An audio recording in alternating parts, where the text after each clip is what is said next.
Tak ada rushing apa pun. Saya rasa boleh mula lah kot sebab mungkin ada pelajar yang tak dapat nak join. So yang ada ni ialah wakil-wakil lah. Nanti Okey, saya faham akan faham. share recording ni untuk pelajar-pelajar ni.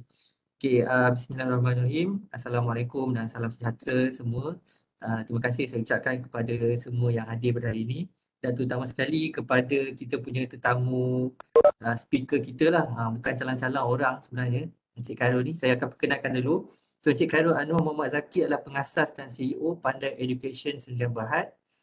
Jadi Encik Khairul hari ini akan berkongsi lah uh, tentang saya rasa tentang perjalanan macam mana beliau mengasaskan Pandai Education dan kemudian macam mana nak bagi sedikit pencerahan lah kepada kita kan.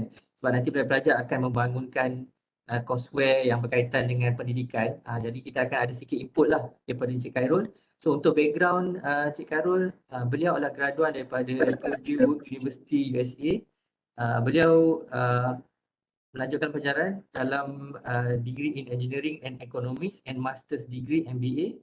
So beliau adalah seorang serial entrepreneur sejak tahun 2007 dan beliau juga adalah juara Smart Economy Grant dari Islamic Development Bank Arab Saudi.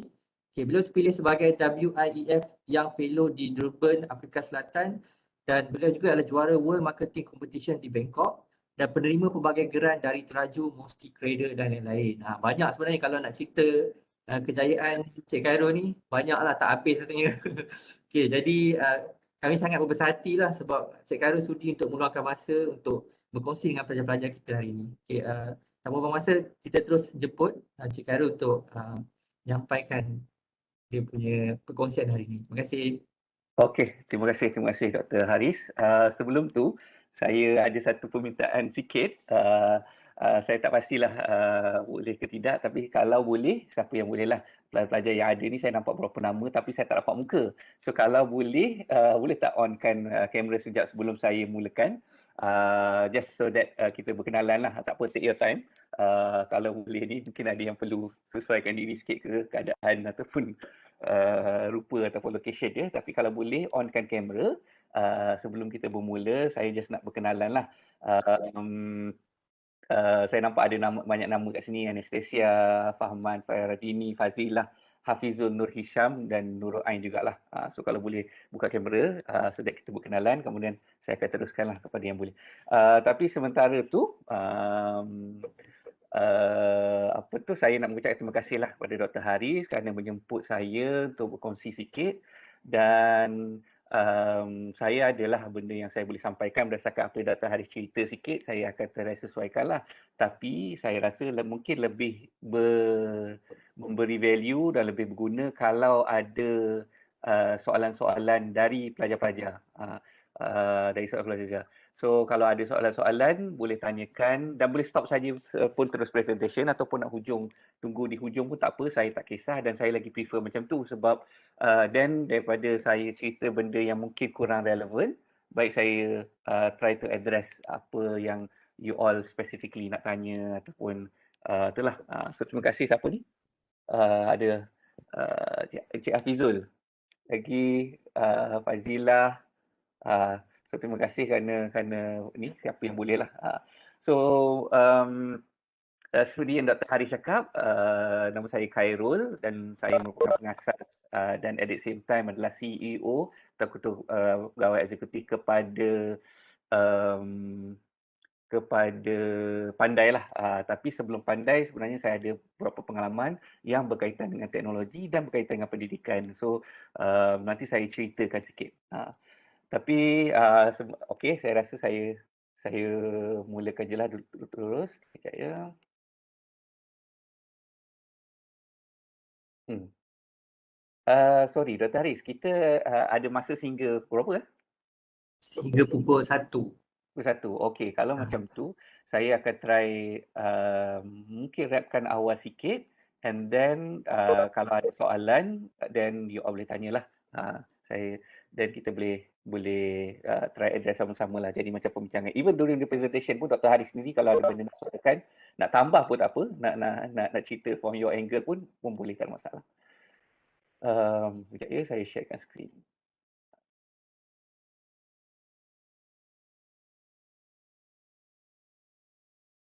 Okey.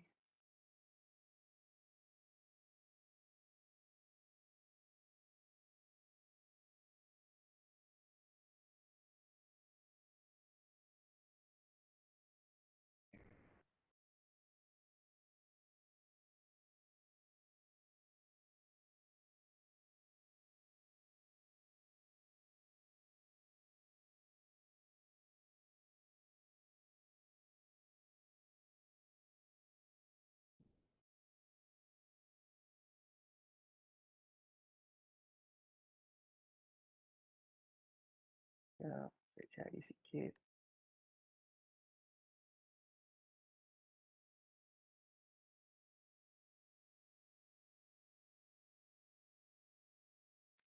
Okey, nampak saya punya slide ni. Jap, saya tengah load sekejap. Nampak dah full screen ni? Boleh nampak. Okay, okay, very good. So alhamdulillah. So saya daripada Pandai macam saya cakap. So sikit ada pengenalan. Nama saya Khairul dan saya sebenarnya ni pengenalan peribadi lah. Saya just nak bagi kenalan so that kenal sikit. Saya actually dalam banyak-banyak negeri di Malaysia ni, saya dilahirkan di Kuala Terengganu. Kemudian saya lahir saja situ lah. Mak saya actually daripada Alustar, Kedah. Ayah saya daripada Pasir Putih, Kelantan lah. So dan kebetulan ketika saya dilahirkan mereka bekerja di Kuala Terengganu, so saya lahir situ lah. Tapi sebenarnya saya membesar banyak di Selangor dan saya juga bersekolah di banyak tempat lah, di KL, di Selangor, di Kedah pun ada, masuk MRSM, TGB ataupun MRSM Jasin di Melaka, sempat juga belajar di Johor sebelum saya melanjutkan pelajaran ke US lah.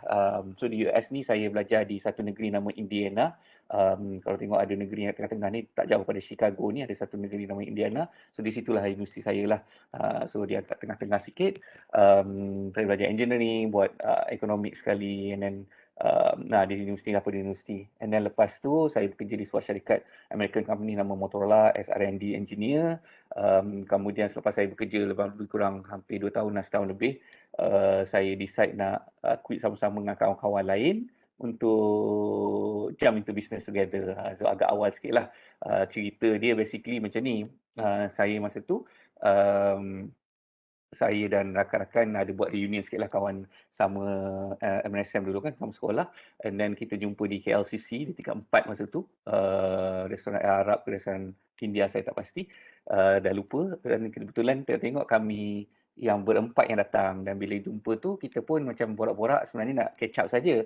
Kita tengok masing-masing ada something on the side, walaupun ialah kerja saya kat Motorola masa tu ada kerja Khazanah, ada kerja Intel, Shell apa semua, dan kita decide semua ada buat something on the side lah, why not kita quit together and kita start something. And that's why kita quit serentak dan baru fikirlah nak buat apa. Masa tu agak naif sikit, kita startlah satu company nama Aidan. And kita punya naif ni, kita start 4 Sdn Bhd company terus at the same time. Perlu register lah. So ada IT, ada education, ada macam-macam lah. So pendekkan cerita, kita start dengan the IT one. So IT tu along the way dia dah grow sikit-sikit, dan ni lah team yang IT tu nama dia Aidan Technologies lah company ni, Aidan Technologies. So saya dan rakan-rakan dah grow sikit lah, mungkin ramai jugalah dalam team ni. Tapi of course mula-mula kita kecil je lah, saya dan kawan-kawan je buat semua benda, dan kita hire the first staff pun tahun ketiga mungkin macam tu. Dan alhamdulillah sekarang ni kita ramailah developer, software engineer, tester, apa semualah, designer. Ni Aidan Technologies masa saya cakap tu. Dan then kita ada juga bawah group yang sama, kita ada the education entity. So dalam tahun 2007 juga kita start satu education entity nama Arden Education Consultant ni, dan dia pun grew along the way juga. Ini pun sama, kita start dengan jual ILEO je, buat program-program di sekolah lah, benda-benda macam tu kan, di sekolah, dan sekolah pun bayar kita ciput-ciput je, bayar RM1, RM2, kita datang main matematik, sains dekat sekolah weekend ke apa, dan along the way dia grow lah sikit-sikit, jadi staff pun makin ramai sikit lah.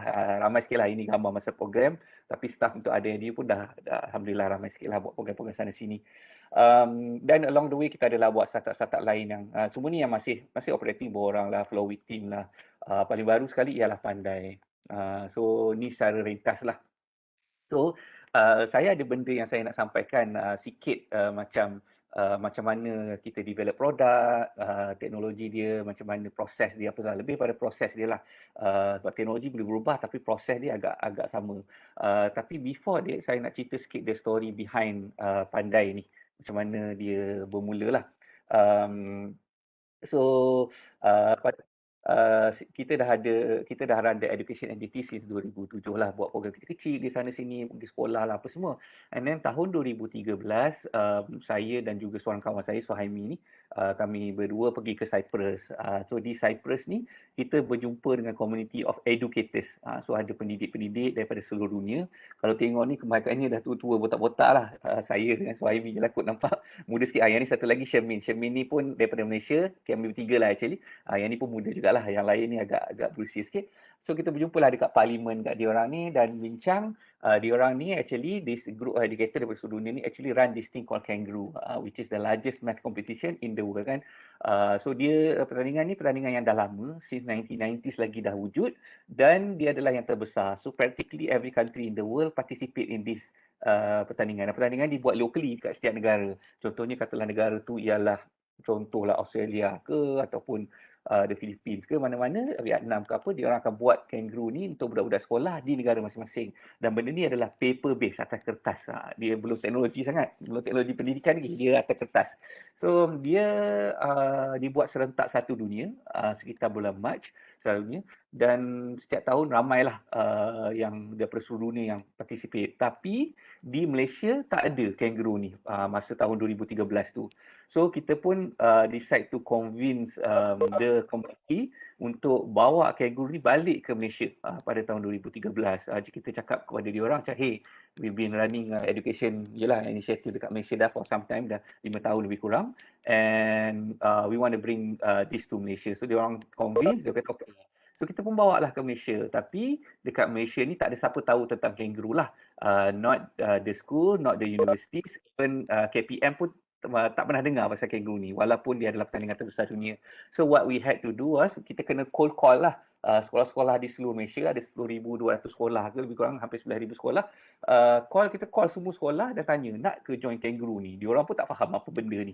Kita try lah kontak-kontak, dan setiap student yang nak masuk kena bayar RM35 each untuk join Kangaroo.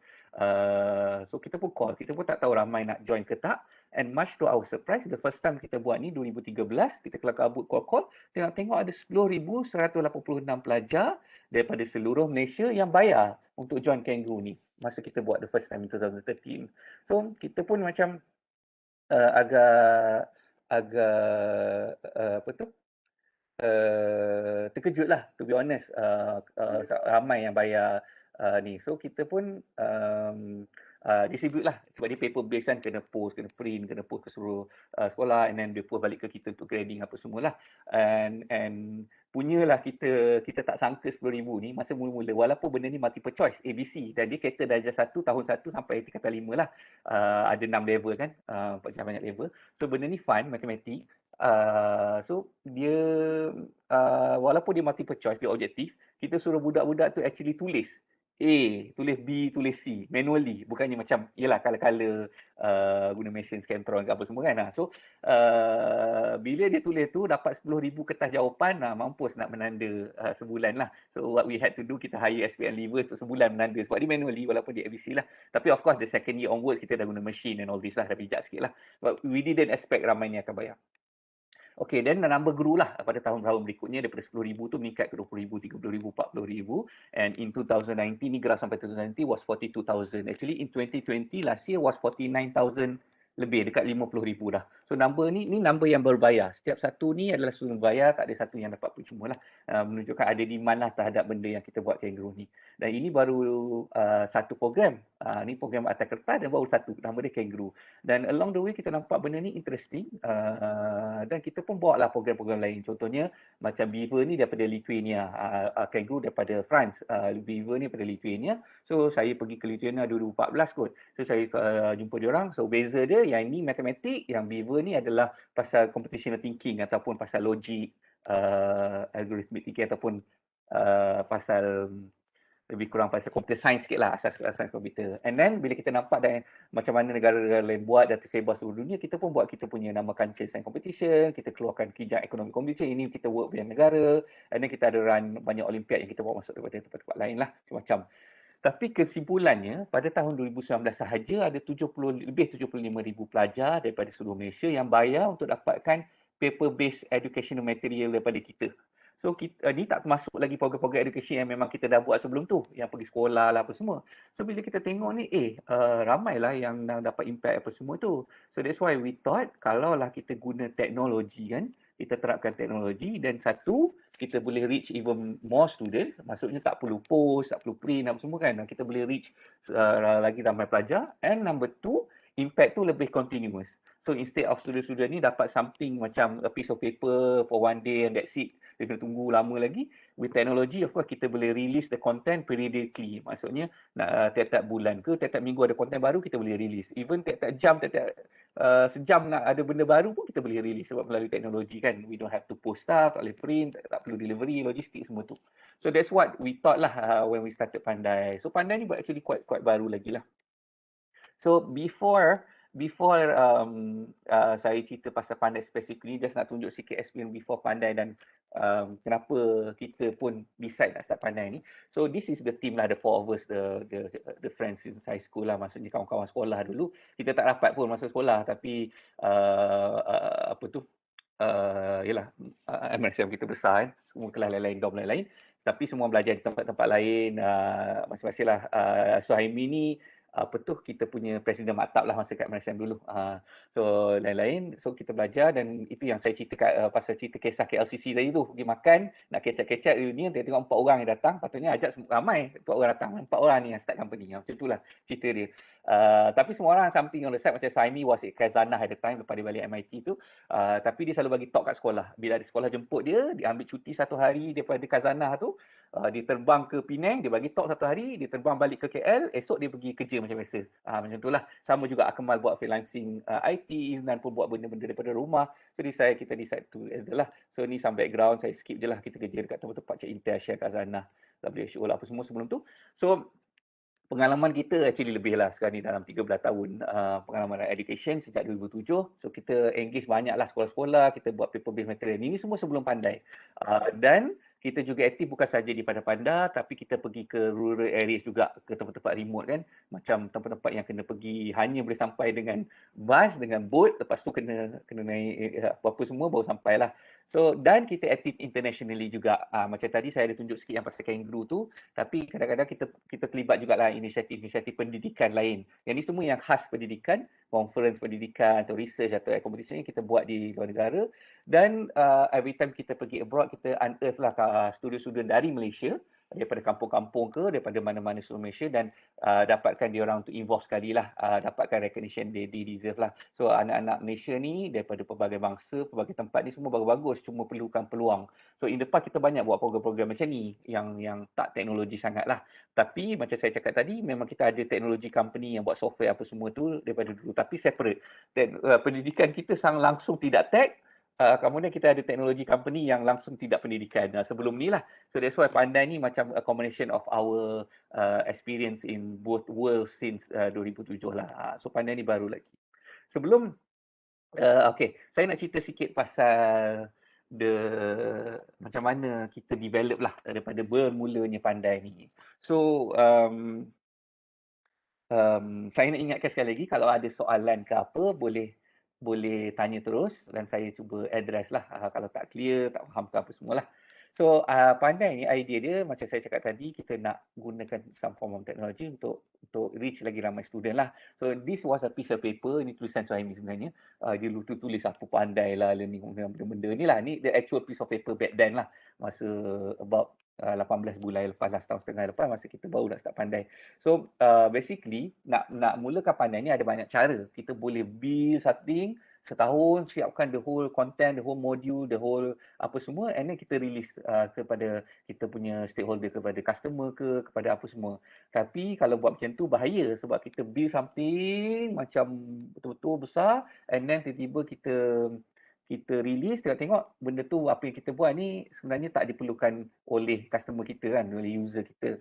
So the best way is actually untuk kita buat macam ni. So the process is, mula-mula kita kena describe hypothesis dulu. Kita rasa macam apa hypothesis kita nak develop. Kita ada assumption misalnya kita rasa pelajar-pelajar nak macam ni, customer nak macam ni, guru-guru mesti suka benda macam ni. Kita ada assumption kita. Tapi daripada kita terus build benda-benda besar, kita kena plan dulu, maknanya kita identify, kita plan dan kita build something yang simple. Yang ni benda paling penting, nombor 5 ni. Build something yang simple dulu, kemudian kita test tengok benda ni betul ke tak betul, dan kita analyze dan kita teruskan daripada kita build yang besar. So proses ni panjang, tapi kalau lupa semua ni, benda paling penting kita ingat adalah build, measure and learn.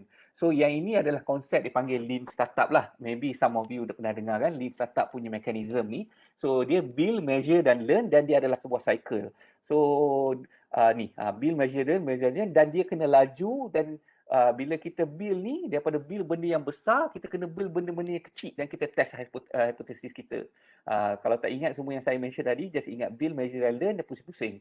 Dan benda ni sebenarnya di cover dalam buku Eric Ries ni, nama dia Lean Startup. So yang ini adalah buku yang sangat bagus. Buku ni dah lama actually. Tapi dia menerangkan tentang the mechanism of the lean startup mechanism tadi lah, build, measure, learn, dan kenapa kita kena jumpa kita punya users daripada awal sebelum kita bina something. Okay, so dah ada idea sikit lah macam mana nak buat benda ni. So kita, of course, kita bermula dengan prototyping. Lepas kita dah jumpa customer, dapatkan feedback, dapat apa, kita kena buat prototyping lah. Prototyping kita sebenarnya bermula dengan atas kertas. Kita lukis atas kertas apa rupa kita punya app ni, and then kita pergi go around to the users, to the students, dan tanya pendapat dia orang. Macam ni okey ke tak, apa yang dia orang nak, apa semua, dah atas kertas. Sebelum kita develop kita punya sistem software ke, kita buat content ke, kita tanya dulu, dapatkan feedback dulu.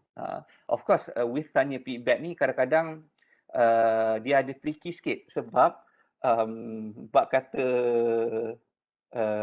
Henry Ford. Henry Ford ni adalah pengasas kereta nama Ford dululah kan. Dia pengasas kereta Model T masa zaman dahulu lah, sangat popular, dan dia adalah macam pelopor industri perkilangan untuk kereta ni lah. So sangat besar lah, semua orang guna kereta Ford, especially di US masa zaman dulu. So Henry Ford ni dia kata kita jangan dengar sangat kata-kata customer, sebab dia kata kalau kita tanya customer apa customer nak, dalam kes dia kan, dia nak bawa kereta tu, kalau dia tanya apa customer nak, customer kata dia orang nak kuda yang lagi laju.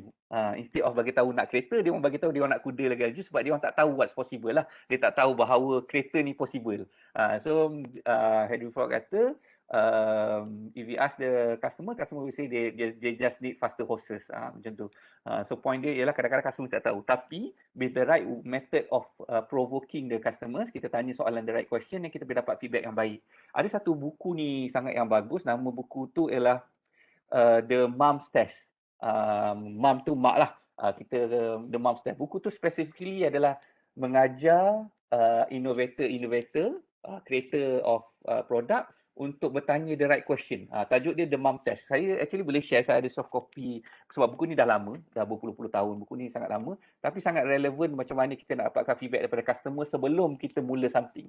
Sebab kalau kita tanya salah-salah, kita tanya mak kita, family kita, memang akan kata bagus. Mak, saya nak buat video macam ni tadi. Mak mesti sokong lah, of course, sebab dia tak nak guris hati kita. Kalau kita tanya adik-beradik kita, tanya kawan-kawan kita, aku nak buat video pendidikan macam ni, mesti bagus kan? Dah lah soalan kita dah leading pula tu. Bagus kan? Dia nak kata apa? Dia mesti kata bagus. So kita dapat feedback yang salah. Kita 98% of our respondent kata idea kita ni sangat bagus. So we have to develop this. Tapi tengok kita develop, spend duit banyak, masa banyak, tengok benda ni tak bagus. So ada satu buku, The Mom's Test, on how to create the right question to find out lah. And then bila kita dah jumpa customers, it's good to do some prototyping lah, and kita do some mock-up lah. Kita tak develop lagi. Kita ramai orang kadang-kadang terus, okay jom, excited buat software, buat web, buat video ke apa semua, terus record, terus shoot, nak edit terus. Kita kena buat some wireframing lah. Kita guna satu tool ni masa tu. Ni actual story. Kita guna satu tool nama Balsamiq.com ni. Balsamiq ni wireframe ni masuk rangka lah. So Balsamiq ni adalah satu tool untuk buat rangka ni dengan mudah. So rupa dia lebih kurang macam ni lah. So ni the actual yang pandai ada masa quite awal juga. Of course ni dah iteration sikit, tapi kita tak develop lagi. Kita buat wireframe, dan in fact kalau tengok dalam wireframing tak ada color, tak ada design, tak ada logo. Sebab kalau kita buat macam tu, kadang-kadang kita terpengaruh dengan design. Customer ke user ke akan bagi feedback pasal oh cantiklah logo kita pasal function mengarut, ataupun the other way. Dia suka function kita tapi dia terpengaruh dengan design buruk. So dia kata oh tak bagus dah, tak suka lah macam ni, padahal function kita bagus. So by doing this, kita actually boleh eliminate the design part tu daripada graphic or design or illustration or color scheme. Semua tu dengan dapatkan the functionality punya feedback dahulu lah. Ni pandai dah tak ada benda-benda ni. Tapi this was at the time lah wireframe. Kalau tengok pandai tak ada benda-benda macam ni. So dapatkan feedback daripada customer. Mula-mula tadi kita lukis atas kertas dan buat wireframe rangka. Kalau dalam bentuk video ke apa, mungkin kita buat storyboard dulu. Storyboard. Saya ada banyak contoh dalam pandai storyboard untuk video kita. Dan kita buat storyboard dan bila nampak something tak betul, kita boleh ubah. Rather than kita develop the whole thing kan. Okay, then the next step adalah buat design. Sikit bila kita dah lock some of the functionality, the storyboard atau ni, kita perlulah incorporate some colours atau design.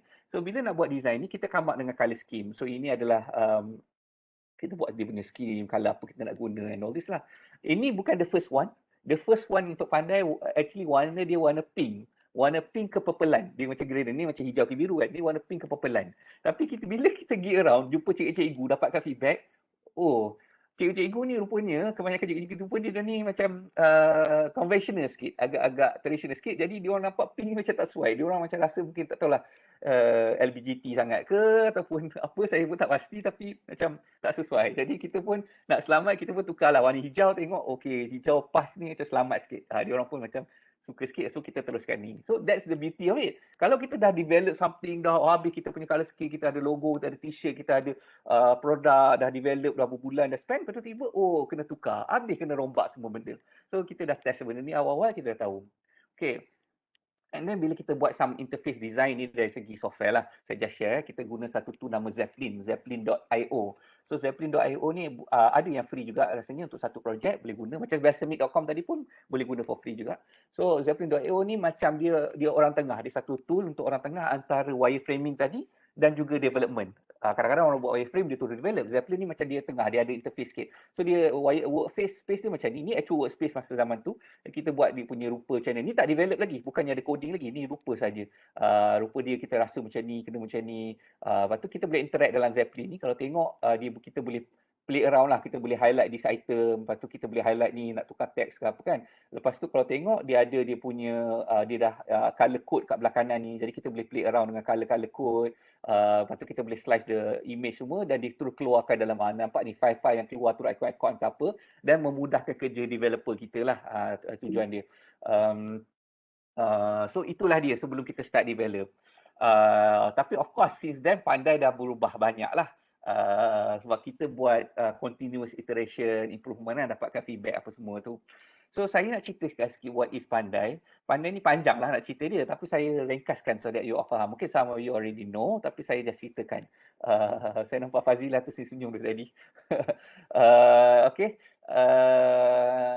So ni in short lah, in a nutshell, Pandai ni adalah sebuah aplikasi yang membantu pelajar belajar dan dapat grade yang lebih baik di sekolah. Sebenarnya kita kat Pandai ni ada vision yang sangat besar untuk bantu education dengan pelbagai cara lah, banyak angle. Tapi because Pandai ni kan baru lagi, saya cakap kita start last year, so we have to start somewhere. So our focus is at the moment, since last year lah actually, using Pandai, pelajar dari tahun 1 hingga tingkatan 5 boleh dapat educational assessment, bahan-bahan pentaksiran atau penilaian dalam bentuk quiz, dalam bentuk ujian topikal, dalam bentuk macam sample paper dan exam dan sebagainya lah.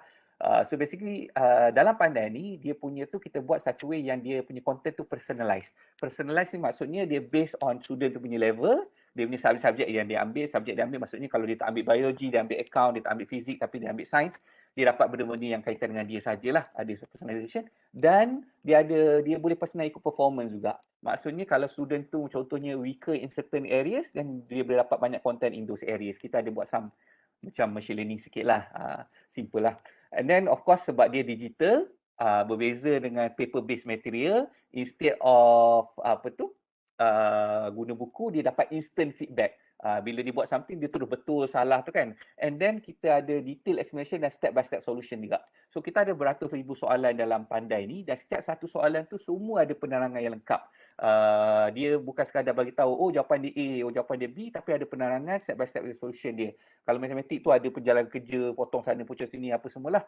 And then kalau sains dia ada penerangan kenapa yang A ni betul, kenapa B, C, D salah. So untuk setiap satu soalan dalam beratus ribu soalan yang kita ada. So kita spend a lot of effort in that. And then kita ada all this performance tracking lah. Sebab kita perlu pastikan bahawa user kita betul dapat value dan dia orang betul-betul gunalah. Dia ada macam point, ranking, value macam-macam. Okay. So ada banyak features dalam Pandai since then lah. Kita tak ada bukan assessment saja, kita ada macam-macam dah. Sekarang ni dah ada some form of video, tapi video kita tak buat sendiri. Video adalah contribution daripada guru-guru ataupun orang luar yang submit video kita just susun. Video bukan offering utama kita lah. Kalau tengok video kita biasa saja sebab bukan video kami yang create sini. Video orang submit kan, kita just susun saja. And then kita ada nota, kita ada flashcard, kita ada simulation, kita ada benda-benda lain dah. Tapi fokus kita lebih pada assessment. Dan kita find out student kita sekarang ni, bila kita tengok analisis apa semua, student kita paling suka kita punya gamified quizzes ni. Sebab dia ada gamification element, benda-benda macam game ni lah, XP, siapa suka main game tahulah, trophy, hard coin lah, apa semua, di generate lah apa semua. So student suka yang ni. Lepas tu parent dengan guru-guru pula, paling dia orang suka is kita punya diagnostic tool. Sebab kita ada report card lah, scorecard lah, benda-benda macam tu. Sebab kalau kat sekolah biasanya, kalau sekolah, pelajar kat sekolah, dia dapat report card, kadang-kadang report card tulis, okey, untuk matematik, pelajar Ahmad ni dapat C, untuk sains dapat B, untuk apa-apa dapat A kan contohnya. Tapi kadang-kadang tak clear sangat. C ni macam mana nak jadi B, B ni macam mana nak jadi A, nak improve kan. So dalam Pandai ni kita punya analisis ni by detail sikit, ada by subject, by chapter, by difficulty level, by thinking skill dia macam kebat ke aras rendah, aras sederhana apa semualah. So dia jawab soalan macam biasa, tapi ada analisis tu. So that katalah macam satu subjek, matematik ke apa, dia tahu dia C. Tapi dia boleh tengok, oh sebenarnya chapter 1, 2, 3 dia dah sangat mahir. Chapter 4, 5, 6 dia sangat lemah. Chapter 7, 8 dia macam perlu penguasaan lagi, 9, 10 dia apa semualah, dia ada detail. So dia tahu exactly kat mana dia boleh nak improve daripada C to B dan B to A lah. So kita buat some analysis lah dalam tu. Dan kita juga work on, ada satu benda baru ni lah, nama SHAPE, Student Holistic Assessment Psychometric Education Scorecard, yang cover the non-academic side of the student juga. So dia cover benda-benda macam ni lah, thinking skill, personality, inclination, apa semua. Mungkin some of you familiar dengan benda-benda macam ni kan. So yang ni tak live lagi, mungkin insyaAllah by the end of the year lah. Kita bekerjasama juga dengan bahagian counselling di apa tu, bahagian psikologi dan counselling di KPM lah actually for this one. Okey, tapi benda-benda antara semua ni, benda paling penting sekali ialah kita follow the DSKP yang dikeluarkan oleh MOE lah, dokumen tebal yang sebenarnya apa pelajar kena belajar kan. So that's why from the get-go, from day one, masa kita start Pandai, masa kita start develop, bukan masa start Pandai atas kertas lagi. Tapi masa kita start develop, kita buat dia sangat-sangat scalable dan dynamic. Maksudnya kat sini, kita punya content structure daripada awal, kita dah tahu dah, kita mungkin akan nak buat dia dynamic. So kita punya content structure actually start daripada negara dulu. Negara, kemudian Malaysia pula pecah kepada dia punya standard dia, KSSR, KSSM misalnya, dan satu ni dipecahkan lagi kepada tahun dia, year 1 sampai form 5 misalnya, kemudian pecahkan lagi setiap satu level ni pecahkan lagi kepada subjek dia. Kalau nampak ni ada subjek, kau pecahkan lagi kepada dia punya bab dia, macam ni ada nombor nisbah, faktor dan gandaan dan sebagainya. Dan setiap satu bab ni pecah lagi daripada topik dia. Nampak tu ada integer, mengenal nombor positif, mengenal, saya tak pastilah nampak ke tak kecil ke.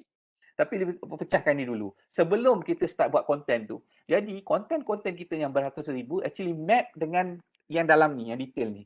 So because of this, kita tak hard code. Kita bukan macam, bab satu ada soalan-soalan ni, tak ada. Soalan-soalan kita map dengan ni. And the reason bila kita buat macam ni, satu, kalau ada perubahan dalam silibus, KPM pun selalu buat, from year dia ada adjust kan. Oh, chapter 1 ni dah tak payahlah. Atau chapter 5 ni pindah chapter 3. Ataupun topik 7.8, 7.9 ni jadi topik 7.3 dengan 7.2. Benda-benda macam tu. So kalau kita tak buat macam ni, kita susah nak kontrol kita punya beratus ribu konten kan. Dengan cara macam ni, kalau kita kata macam, chapter ni ubah pergi form 3, daripada form 4 pergi form 3, kita ambil je tu, tarik ke form 3, boom, semua soalan-soalan kita yang berpuluh-puluh ribu tu akan follow. Macam tu. Topik 1.1 ni dah tak nak dah, KPM dah tak nak, dan kita drop, semua soalan-soalan kita akan di-hide kan, macam tu. So because of this, sampai tahap ketaksiran dia lah, tahap penguasaan dia. So dia highly scalable, jadi kita punya content ni boleh map to other standard juga, including nak follow IGCSE ke UEC ke standard daripada negara lain. Sebab kita buat content kita follow the apa tu, macam dia punya structure tu lah. Sebab negara-negara lain pun belajar benda sama juga. Kalau kita kata quadratic equation ke, mungkin kat Malaysia Form 1 Chapter 5, dekat Brunei 12 grade Chapter 1, kat Singapore 11 grade Chapter apa kan. So kita boleh follow lah dengan cepat. Dan konten kita semua ada dalam bahasa Melayu, bahasa Inggeris lah macam tu. Okey, ni cerita tentang Pandai sikit. Kita start Disember 2019, tapi kita release the product tu Januari 2020 lah. So kalau ikutkan kita baru setahun setengah lah, lebih kurang 18 bulan, setahun setengah kan. So Januari kita release Android, Februari kita release iOS, lepas tu kita release the web version juga. Itulah kalau nampak sini pun kita release Januari Android dulu. Kita tak release serentak. Sebab kalau release serentak, kita pun tak sure lagi whether benda ni ada demand ke tak ada kan. Kita buat Android dulu. Dan masa kita release Android ni pun, masa ni hanya ada matematik dengan sains sahaja dan hanya untuk form 5 sahaja. Itu ada dalam slide saya lain, tapi cerita dia kita keluarkan itu je sebab kita nak test. And then of course daripada situ ada demand lain dan baru kita release subjek-subjek lain. Kita ada sekarang ni ada semualah. Ada sains, fizik, kimia, biologi, ada geografi, pendidikan Islam, sejarah, asas komputer, RBT, apa semua dah ada dah. So sekarang pelajar boleh guna platform berbeza-beza untuk gunakan Pandai. Okay. So last year dalam 2020 kita fokus on product development. Kita tak fokus nak marketkan sangat, tapi alhamdulillah kita banyak ada cikgu, pelajar dan juga parent yang cerita tentang Pandai lah. So ni saya tunjukkan sikit graf kita penggunaan pengguna-pengguna Pandai. So pada bulan pertama iaitu Januari 2020 tahun lepas, pengguna kita dalam bulan pertama 392 users sahaja. Ni bilangan pelajar lah. Kemudian bila jadi Februari, number dia meningkat jadi 2,000. Bulan Mac, apa yang berlaku? Saya minta ni, somebody tak jawab sikit. Bulan Mac apa yang berlaku? Tahun lepas. Apa berlaku di Malaysia? PKP. Yes, PKP. Terima kasih kepada siapa yang menyuarakan tadi. Very good. Yes, bulan Mac tu semua pun tahu COVID melanda dan MCO berlakukan PKP. Bila sekolah tutup, kedai buku tutup, jadi number dia meningkat ke 46,000. Daripada 2,000 ke 46,000 pengguna Pandai dan seterusnya meningkat sampai hujung tahun dah ada lebih 100,000, 3,000 pelajar yang menggunakan Pandai ni, pelajar berdaftar di Pandai lah. So of course, masa kita start, kalau perasan, kita start tu bukan nak selesaikan masalah MCO, bukan nak selesaikan masalah PKP ke apa. Kita just nak bantu pelajar belajar lah. Dia pergi belajar macam biasa kat sekolah. Kita bukan nak replace cikgu, bukan nak replace ni. Kita belajar macam biasa, tapi kalau dia nak buat latihan, boleh guna Pandai setiap buku-buku kan. Tapi alhamdulillah lah, along the way kita boleh bantu ramai. Dan bila sekolah buka balik tahun ni, Januari 2021, early this year, number tu grew again. Dan now at the moment kita ada lebih kurang 200,000 pelajar lah dalam yang menggunakan Pandai along the way lah. Of course, penggunaan ni bukan kita biar produk tu dia naik sendiri. Along the way kita kena buatlah some effort, ada few growth hack yang kita buat. Nanti kalau ada masa saya ceritakan sikit some of the interesting stuff yang kita orang buat along the way yang membantu peningkatan ni lah, kalau you all interested nak tahulah. Okay, ada macam-macam benda yang kita orang belajar along the way, saya just nak share juga. So last year was our first year for Pandai lah. Kita belajar macam-macam. Ada benda yang kita discover walaupun kita dah buat testing, talking to customer apa semua. So dari segi user demographics. Maksudnya di sini mula-mula macam saya cakap tadi, kita start dengan form 5 sahaja, matematik dengan sains sahaja. Dan kita tengok apa berlaku. Kita tengok dia orang guna, dia orang download, ada komen negatif, ada feedback positif, ada yang kata macam ni, ada. Dan kita ubah-ubah. And then later tengok ada yang form 4 nak, lepas tu form 3 nak, lepas tu kita extend lagi form 1, form 2, form 3 dalam the third month macam tu. Lepas tu later budak sekolah rendah pula nak. Lepas tu kita pun start sekolah rendah pula baru buat macam tu. Lepas tu sekarang ni bila kita tengok kita punya statistik kan, users kan, walaupun kita start dengan form 5 lepas tu form 4 apa semua sekolah rendah kemudian, sekarang ni bila kita tengok Pandai punya user, kita tengok kita track dengan detail, 72.9% daripada pengguna-pengguna kita adalah dari sekolah rendah sebenarnya. So kita punya assumption untuk sekolah menengah. Tapi pengguna kita adalah skor rendah majoriti kan. So itulah that's why kita kena sentiasa dapatkan feedback dan tengok user kita siapa dan kita optimize ke arah itu. So that's why sekarang ni banyak kita bantu lagi skor rendah, fokus ke situ sebab rupa-rupanya mungkin sekolah menengah ada banyak alternatif lain. Skor rendah mungkin parent yang buat decision, skor rendah pun ada parent yang mungkin muda sikit dan terdedah kepada inisiatif untuk e-learning, IT apa semua ni kan. So ada banyaklah angle kat sini dari segi user literacy, ada contoh-contoh lain tapi tak apa, itu contoh satu. Kemudian dari segi user behavior pula. Masa mana mula-mula start kan, masa mula-mula start kita orang offer daily quizzes je. Tak ada benda lain.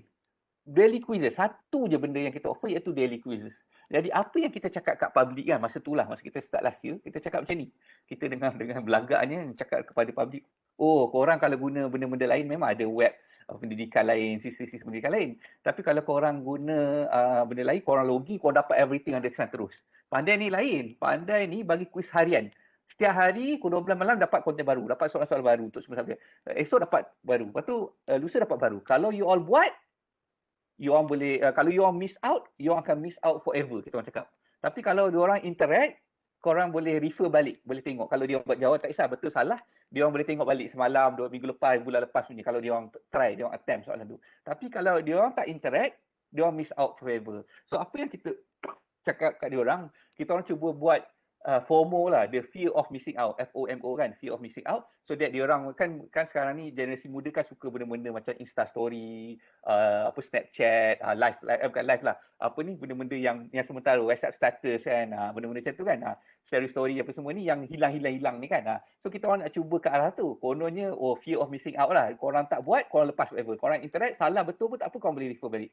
Tapi sebenarnya internally kat kita orang ni, kita orang sebenarnya buat daily quiz ni sebab setiap hari kita orang bangun pagi baru nak prepare the content tu, nak release malam tu pukul 12. Faham tak? So kita orang pukul 12 bangun pagi cepat-cepat buat saya. Pukul 12 malam ni kena release content ni, subjek ni. Kena siapkan beberapa soalan setiap subjek sebab pukul 12 malam nak release. Kalau the reason kita orang tak bagi everything under the sun, kalau dia orang login tiba buat chapter 5, kita orang pun tak ada soalan chapter 5, chapter 7, chapter 8. Kita start pada 1.1, kita keluarkan hari ni. Esok keluarkan content. Jadi katalah kita nak bagi dia login dan tiba-tiba dia boleh buat semua sampai hujung. Chapter 8, chapter 10, chapter 15, mampuslah kita kena lama lah baru boleh release produk kita. So kita pun release produk, kita kata you ada daily quiz. Padahal esok punya konten kita tak tahu lagi apa benda nak buat. So kita buat macam tu. So kita ada benda tu sahaja. Benda tu sahaja. Lepas tu kita buatlah benda ni sampai hujung tahun lepas. Tak ada benda lain kecuali daily quiz. And then lepas tu hujung-hujung tahun lepas, bila kita dah ada macam 1 year's worth of content lah, sebab kita dah start daripada awal tahun sampai hujung, kita dah develop dah dari 1.1 sampai chapter last point last, macam tu lah, dah cover lah. So kalau kita nak open semua pun possible lah, kita dah lengkap kan. Rupa-rupanya kita orang discover, kita orang buat daily quiz, kononnya benda ni bagus sangat. Lepas tu bila kita orang tengok, rupa-rupanya pelajar-pelajar ni secara innate ni, secara naturalnya, dia orang ni bukannya belajar hari-hari. Pelajar-pelajar tak belajar hari-hari. Pelajar-pelajar ni malas. Dia kena marah, dia kena suruh, dia kena gera dulu. Mana pelajar-pelajar hari? Kita pun mana nak belajar hari? Boring kau belajar hari. Main game yang seronok pun bila hari-hari pun boring. Tengok cerita yang budak-budak suka kan. Kalau dia dah hari-hari pun dia boring. So, budak-budak ni malas. So, tiba-tiba kita orang buat nak paksa dia belajar. Konon-kononnya awal-awal kita kata, kita nak elakkan pelajar cram sebelum exam. Kita nak pelajar berterusan continuous learning apa semua. Tapi benda tu flaw. Assumption kita pada awal tu pun salah. So, sekarang ni, daily quizzes ni, which is the only thing we offered throughout last year, dah tak ada pun dalam Pandai. Kita dah tak ada daily quizzes lah. Kalau masuk dalam Pandai, kita tak ada pun dah daily quizzes ni. So, benda yang kononnya bagus sangat kita develop awal-awal, dah tak ada pun sekarang ni dalam Pandai. Pandai kita dah jadi lain lah. Quiz kita, bahagian quiz kita dah jadi quiz macam by level. Dia jadi macam progress based lah. Macam main Candy Crush ke, main apa. Dia ikut level masing-masing. So, kalau orang tu laju, pergilah laju. Dia stop kat chapter 5, topik 5 ke, dia nak rehat sebulan, lepas tu nak sambung, dia sambunglah dia. Dia ikut pace dia sendiri macam tu. Sebab ada orang study sekali sehari, ada orang study weekend, ada orang study sebulan sekali, ada orang study dekat exam. So kita dah tukar macam tu, ikut progress pace lah, pace masing-masing. So dia boleh berhenti mana-mana, dia boleh sambung bila-bila. So itulah, kita ingat kita orang dah bijak sangat lah buat benda ni, tapi rupanya flaw.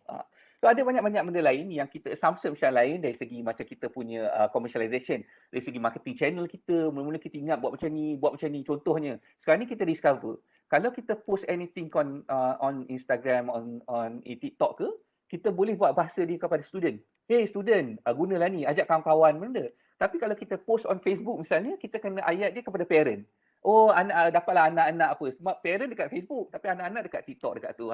So tu channel, marketing channel ni lah. So banyak macam benda yang kita orang discover along the way lah. Dari segi business model, mula-mula kita orang free je. Tahun lepas semua benda free. Bila hujung tahun, kita ada benda-benda offering lain yang kita start package premium.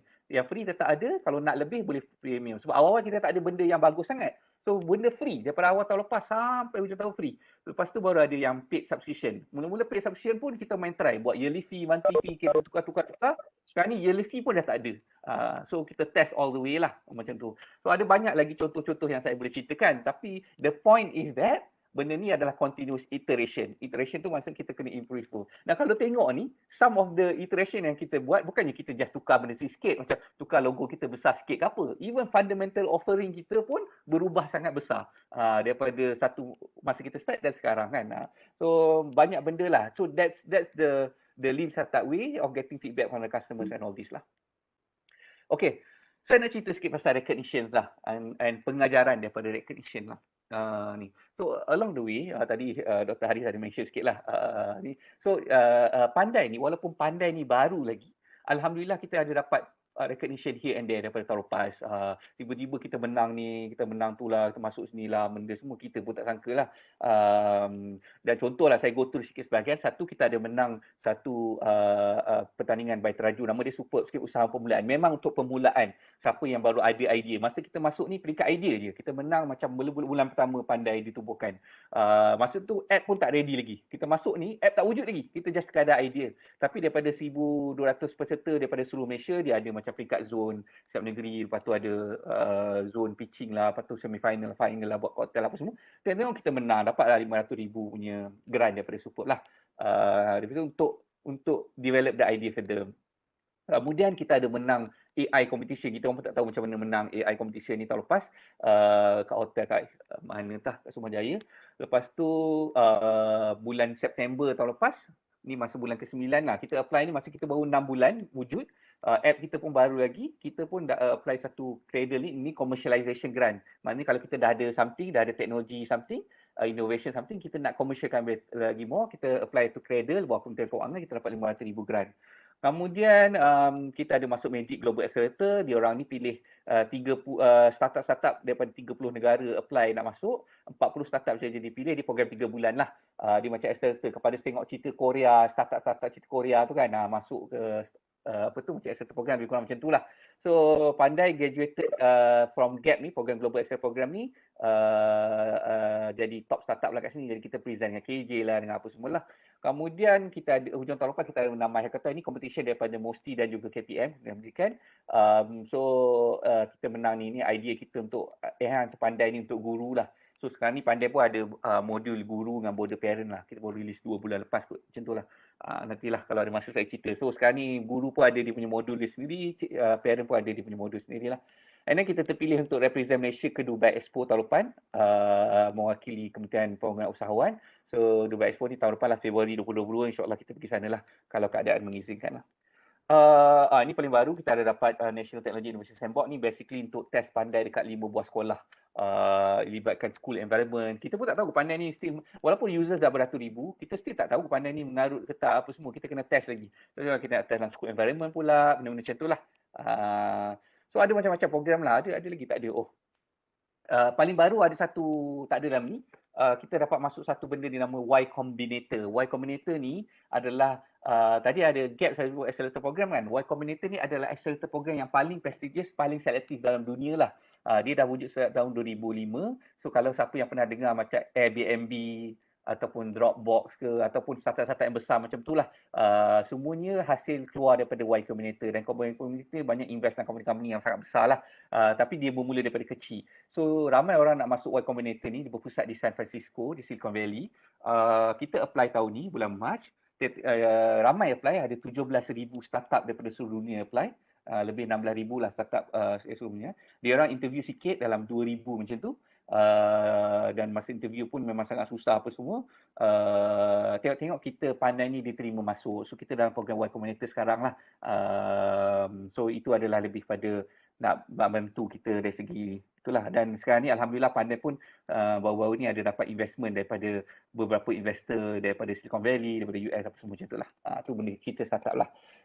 Okey, cuma saya nak cerita sikit pasal recognition yang kita dapat ni. Terima kasih Dr. Haris ada tepukan virtual. Saya nak cerita sikit tentang recognition ni. Kadang-kadang recognition ni tricky juga. Sebab kadang-kadang bila kita dapat recognition ni, kita ingat benda yang kita buat ni dah bagus. Benda yang kita buat ni dah bagus lah. So, especially dalam universiti. Saya tengok dalam universiti terlalu banyak macam pertandingan-pertandingan inovasi lah sana sini. Which is bagus untuk ketengahkan inovasi apa semua. Tapi kita kena jaga-jaga. Kadang-kadang recognition ni tak semestinya innovation kita bagus. Dan satu lagi, sebab saya datang daripada industri. So, saya bukan saintis. Saya adalah business lah, business side. So scientist kadang-kadang dia create something baru, kadang-kadang benda tu dari segi commercial value dia ada tak ada dia kurang penting sangat sebab dia create something baru. Contohlah saya bagi. Contohlah katalah satu universiti keluarkan research buat apa kertas A4, kertas putih A4 daripada kulit manggis. Contoh. Canggih gila ni. Kulit manggis boleh jadi kertas A4 putih. Canggih gila lah. Patut dapat award sana, medal ke gold apa semua dapat ni lah. Dapat award. Tapi kertas manggis tu bila dibuat kos dia adalah nak beli sekeping kertas kos dia RM78 sekeping kertas. Kertas A4 yang jual dekat public, dekat kedai 2 sen dia satu. Tapi kertas yang manggis ni jadi RM78. Jadi value dia tu dari segi komersial tu payah sikit lah. Macam mana nak ni? Of course kalau tak pokok tak ada dalam dunia ni, okey lah, bergunalah. Kita nak convertkan, kita gunalah manggis untuk buat kertas. Tapi dia boleh dari segi invention dia adalah dari segi invention. Bagi saya lah, dari segi invention tu ada nilai tu, mana kita create something new. Tapi dari segi innovation, whether benda tu menyelesaikan masalah tu kurang clear sangat sikit. Jadi kadang-kadang kita kena jaga-jagalah dari segi tu, especially bila kita nak buat something yang betul-betul add value. Sebab whether or not benda kita buat ni ada value ke tak, sebenarnya adalah the users, the end user atau customer yang boleh nilai. Bukannya juri-juri. Macam saya menang award-award tadi, juri-juri tu mungkin dia impress dengan cerita saya, dengan presentation, dengan rupa ni. Produk saya mengarut tak mengarut, tak tahu. Dia tak tahu sangat mungkin. So, stakeholder yang paling penting adalah kita punya end user ataupun customer yang menggunakan produk kita. Dan itulah baru kita tentukan sama ada benda-benda yang kita buat ni betul-betul innovation yang ada value atau tak lah. Itu. So tak gunalah menang award sana sini, macam saya senaraikan tadi banyak-banyak, nampak wah bagus lah. Tapi sebenarnya pengguna tak guna pun. Daily active user sangat rendah, monthly active user rendah, weekly active user, number of question completed per week rendah, benda-benda macam tu. Time spent on the app rendah, benda-benda macam tu yang lagi penting lah. Okay.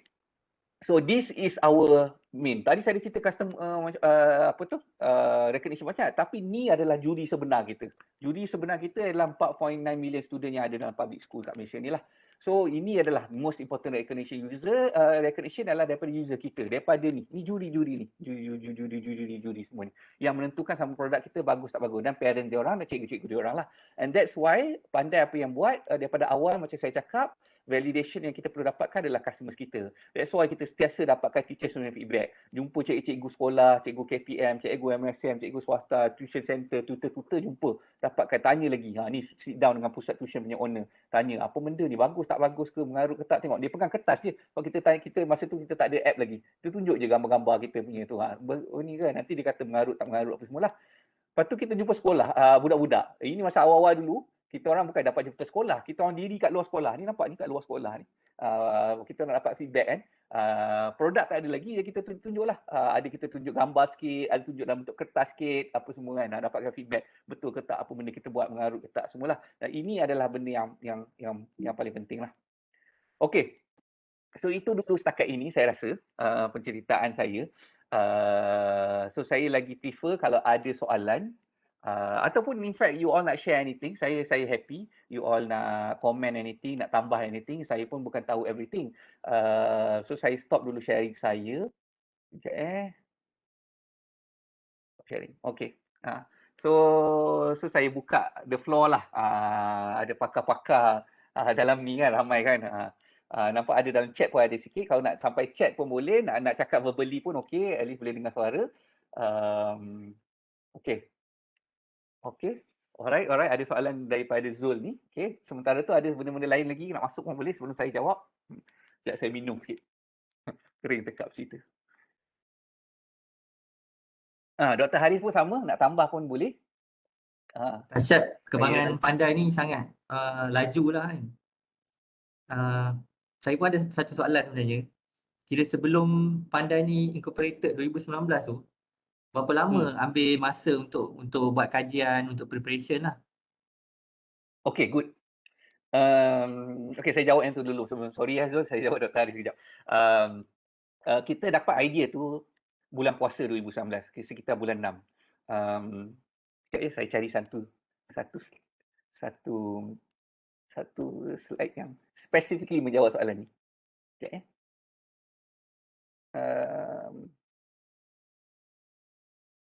Sekejap ya.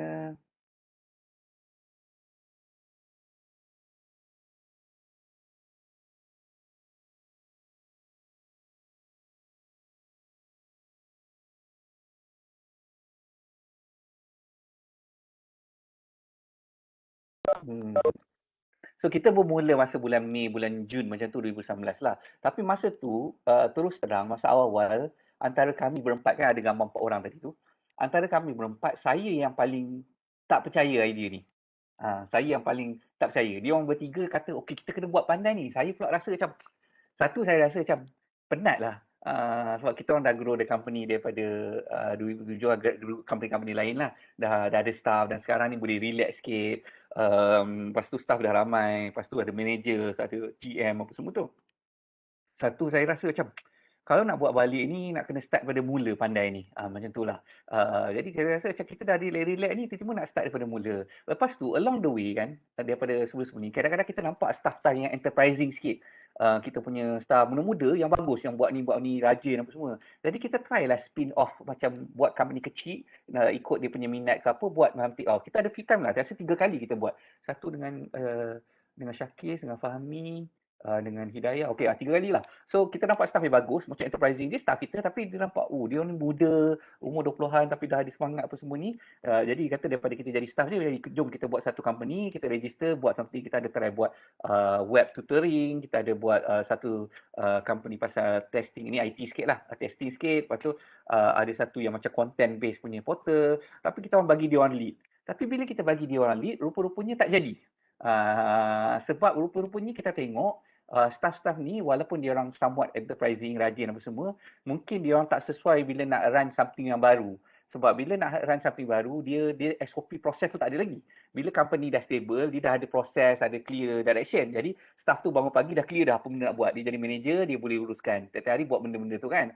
Whereas bila idea baru, tiap-tiap hari bangun pagi kena buat benda lain. Hari ni kena hustle. Hari ni bangun pagi, okey. Dengan siapa kita kena bercakap? Lepas tu depan grant mana kita nak apply? Lepas tu esok bangun pagi, lecturer mana kita nak jumpa? Nak pergi sekolah mana nak pergi? Harga kita nak jual, customer mana nak call lah. Benda macam tu. Testing mana kita nak buat kan? So benda tu tak clear. So semua yang kita try dengan macam tu tak jadi. So with Pandai ni, kita tahu bila nak start Pandai ni, kalau nak bagi jadi, the founders ni yang kena jadi the team. Tak boleh hire orang buat, kita yang kena buat. So but idea tu datang daripada kita. Dia orang mungkin tak ada the same passion dengan kita. Siapa yang keluarkan idea, dia yang kena pursue that. So saya rasa macam, hey, kita ni dah tua, saya cakap je lah. Kita ni dah tua, dah penat dah ni nak start balik something from fresh. So saya memang tak convince langsung lah masa tu. Dia orang bertiga cakap kat saya, jom lah kita start Pandai ni. Lepas tu saya macam, okey lah, boleh kot. Saya balik rumah, saya tidur, lepas tu saya bangun pagi, saya kata, tak payahlah, saya jumpa dia orang esok kata, tak payahlah buat Pandai ni. Tu dia orang convince lagi. Saya fikir masa tu, kalau nak buat ni memang kita kena sendiri yang all out, kena grow betul-betul dan dia akan take time lah untuk grow. Kita kena kerja keras apa semualah. Tapi at the same time saya torn juga. Kalau tak start sekarang, kalau katalah saya sekarang ni tua, masa itulah tua kononnya, lepas 3-4 tahun, lagilah tua. Kan? Lagilah susah nak start kan? Baik start masa tu. So saya torn sikit. So fikir-fikir, jomlah kita start je. Test dulu. And that's why yang start yang kita awal-awal tadi, yang lukis-lukis, yang dapatkan feedback, jumpa customer yang tool-tool yang saya senaraikan tadi kan, bahasa Mix Zeppelin lah. Yang design apa LGBT, pink lah, tukar hijau lah, apa benda proses awal tu, saya ceritakan daripada awal tu. So, and then saya nak tunjukkan something jap yang tadi saya cerita. So ada timeline sikit.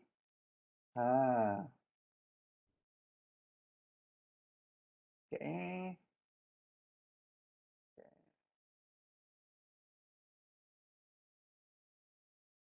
Kejap. Jadi orang boleh nampak apa benda. Awal-awal dulu memang sangat mengarut sikit lah. Ni dia. Boleh lah kot ni, tunjuk ni. Okey. Saya sharekan punya ni. Okey, nampak eh? Okey, ni masa awal. Idea kita dapat, kita kongsi, lepas tu kita start yang gambar kertas tu, atau kita bercerita. Start ni kita bercerita. Padahal tak ada design lagi. Ni baru start design, tapi kita dah start bercerita apa semua kan. So, kita apply Superb tu semua-semua, kita buat ni. Lepas tu kita orang buat testing, kita ni present kat ni, kita try ni, mengarut je. Present tak ada hasil pun. Pergi sekolah testing ni, kita start beta kita apa semualah. So, cerita dia, yang masa saya cakap tu, kita start dengan SPM je masa tu. 3 weeks ni, dalam masa slide ni buat baru 3 minggu dalam bentuk beta. Kita try daripada 1 Oktober sampai Oktober ni, dan dalam masa 3 minggu kita dapat feedback dalam masa 3 minggu. Masa tu konten kita ada untuk budak SPM saja, dan matematik dengan sains saja masa tu, dan dapat feedback yang baik. Dan alhamdulillah masa 3 minggu kita dapat some users, ada ramai lah condemn, ada banyak petua, ada kata tak bagus, ada banyak error, masalah. Tapi masa ni kita tak ada iOS, tak ada web, ada Android je. Macam saya cakap tadi, buat apa kita develop yang lain, kita tak sure lagi. So kita dapatkan feedback sikit, lepas tu tiba-tiba kita ni feedback juga. So kita punya ni dapat planning sikit, kita develop sikit, kita test sikit, dan kita Januari 2020 baru kita nak release yang beta punya version yang clear sikit lah. Tu yang keluar Android masa Januari 2020 masa saya cerita tadi lah. So lebih kurang macam ni lah dia punya permulaan cerita dia. Lepas tu Disember tu barulah register company. Kalau ikutkan register company pun lagi lambat kan, Disember 2019 baru register company kan.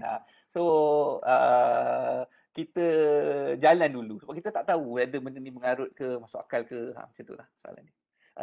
Harap menjawab lah Dr. Haris. Menjawab. Memang apa, macam kalau tengok tu macam masa tu sangat pendek kan. Maknanya memang bekerja tu memang berapa jam sehari bekerja masa awal. Itulah, of course kena pilih-pilih sikit lah apa benda nak buat kan. So dia tak semestinya kena secepat itulah, ikut kita punya own pace lah, sekadar apa yang kita mampu buat kan, kita buat lah. So dan masa tu pun kita tak ada staff, kami buat lah bertiga jalan, berempat ni, dan kita hire staff pun lambat lagi, lepas company dah tubuh apa semua tu baru hire staff apa semua kan. So run sendiri je, saya rasa lagi bagus buat sendiri. Kalau hire staff awal-awal biasanya tak jadilah. Dia bukannya macam kita ni bos, kita ni apa semua kan. Orang lain tak ada passion sama dengan kita, idea kita yang kena execute lah. Macam tu. Saya jawab sikit soalan yang dalam chat ni, mula dengan Zul tu. Thanks for the question. Apa plan goal pandai pada masa 5 tahun ke depan? Okay, macam saya start masa awal tadi, presentation tadi, saya cakap dekat Pandai ni kita ada visi yang besar untuk contribute to the education sector. So, tapi kita tak tahu macam mana. So kalau belajar dalam MBA, saya buat master dalam business administration dulu kan, dia kena ada 5 years plan lah, 10 years plan lah, buat projection apa semua. Tapi bila saya buat actual benda macam ni dalam startup way apa semua ni, actually bulan depan pun kita orang tak tahu buat apa. To be honest, bulan depan pun kita orang tak tahu kita orang pursue apa. So nak ada 5 years plan ni macam agak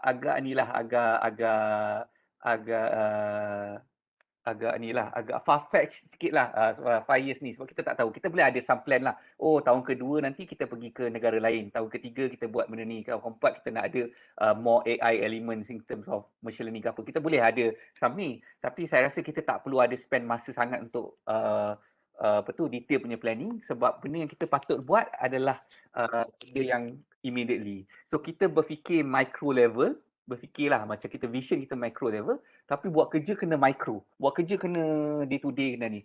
Macam kami punya product development cycle PDC lah, product development cycle adalah 2 minggu.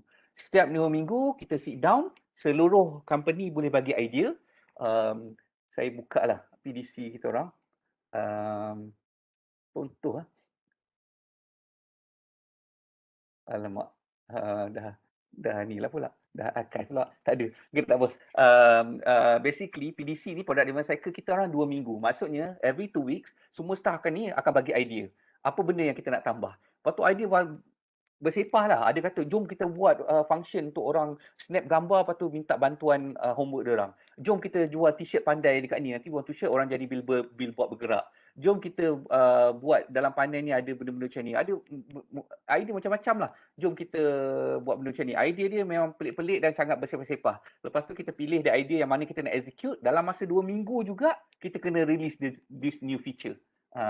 Dalam masa 2 minggu juga kita kena release. Kalau benda tu kita develop something tu sebulan, maksudnya benda tu bukan MVP dah, bukan minimum viable product lah. Minimum viable product ni di cover dalam buku yang Eric Ries tadi, Lean Startup tu. Maksudnya benda kita nak buat, kita kena buat sikit simple dulu, release dulu, and then dapatkan feedback. Kalau kita perlukan sebulan untuk develop, maksudnya dia terlalu lama dan terlalu siap lah produk kita untuk dapat feedback. So kalau kita sebulan terlalu lama, kita kurangkan ke 2 minggu. Contohnya kita tak sempat nak develop something, kita buat dalam bentuk gambar. Kalau sempat buat macam mockup je, kita buat mockup. Benda macam itulah yang dapatkan feedback. So PDC kita 2 minggu, so every 2 weeks akan ada benda baru release lah. Macam itulah. Apa plan untuk buat produk lain berkaitan education tak di masa depan? Buat masa ni, tak ada. Walaupun kita ada startup-startup lain yang run at the same time, tapi fokus saya dan founders lain, kawan-kawan ni adalah grow Pandai lah at the moment. So kalau kita ada idea pun yang lain sikit apa yang Pandai offer, macam saya sekarang ni kan kita dah ada Pandai Guru, Pandai Parent, kita ada even function-function lain dalam Pandai sekarang ni. Tapi kalau kita ada idea yang berkaitan education pun, kita akan relatekan dengan Pandai. Maknanya kita kembangkan ekosistem Pandai lah macam tu. Okay, thank you Zul for the question. Dan kalau you all ada idea specifically pada kami, you all ada something, boleh je integrate dengan Pandai ke somehow, contribute to platform. Contohnya kita tak ada video, Pandai tak ada video. Cuma kita ada buat kita video tu saya cerita lah. Kita ada ambil video orang, kita letak macam tu. Okay. Question daripada Nurul Ain. Macam mana nak tunjukkan keunikan produk yang kita bina? Okay. Itulah, keunikan tu kena datang, awal-awal datang daripada kita. Tapi kita kena tahu apa yang orang suka pasal produk kita. Kita orang pun still find out. Sekejap ya, saya buka satu benda yang saya nak tunjuk. Ni. Okey. Saya nak tunjuk satu benda.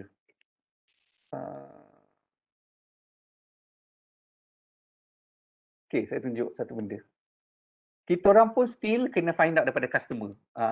Itulah. So, keunikan kita, of course, kita dapat benda yang kita rasa lah unik. Macam awal-awal assumption kita daily quiz yang saya cerita tu yang mengarut kan. Kita cerita, kita dapat customer, kita terangkan. Tapi yang sebenarnya, kita kena find out daripada customer. Macam kami ni pun still kena find out daripada customer. Walaupun user dah beratus ribu, saya share satu list ni.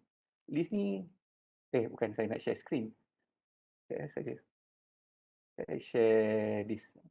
Okay. Nampak kan ni, list ni? List ni dijanit 22 Julai. Tak sampai seminggu lepas, baru weekend hari tu kita listkan satu list ni. Dan kalau tengok ni, list adalah parent. All parent with phone numbers. To find out what makes this parent decide to subscribe Pandai Premium. Kita kena call parent ni, tanya kenapa. Dan kalau tengok nama kat sini, Akmal Khairul Suhaimi. Akmal Khairul Suhaimi, which are the founders. Which are the founders ni?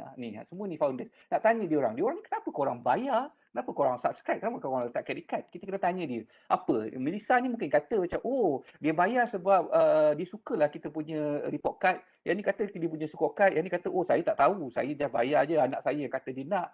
Benda-benda macam tu. So, benda ni, jawapan dia semuanya terletak dekat orang-orang ni. Keunikan produk kita. Kita orang pun tak tahu. Dan ini sekarang ni. Ni tarikh ni, 22 Julai ni. So kita punya kat belakang ni tak nampak, tapi tak apalah. Basically kita orang kena call customer untuk tanya. Sebab bukan kita kata kita ada scorecard, report card, padahal parent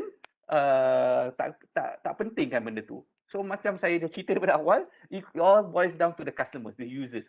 Kenapa? Kita ingat produk-produk kita canggih. Rupa-rupanya contohlah, parent kita semua bukannya suka sebab kita punya canggih. Parent semua bayar Pandai sebab dia boleh belagak dengan Pandai. Bila anak dia buat, dia ada macam share button yang anak ni punya score dekat Facebook mak dia. Mak dia nak belagak kan pasal tu ibu-ibu yang berbangga dengan anak ni. Dia nak compare anak dia. Anak dia dapat CJ lah Pandai, dia boleh share benda tu. Kalau kita tahu benda tu yang parent nak, kita kena tambahlah feature tu. Tambahkan CJ, tambahkan peluang untuk dia orang belagak. Pandahkan peluang untuk dia orang highlight, anak dia ranking berapa dalam Pandai, benda-benda tu. Senang lagi nak share kat social media apa semua. Buat apa kita fokus kat benda yang lagi canggih tu.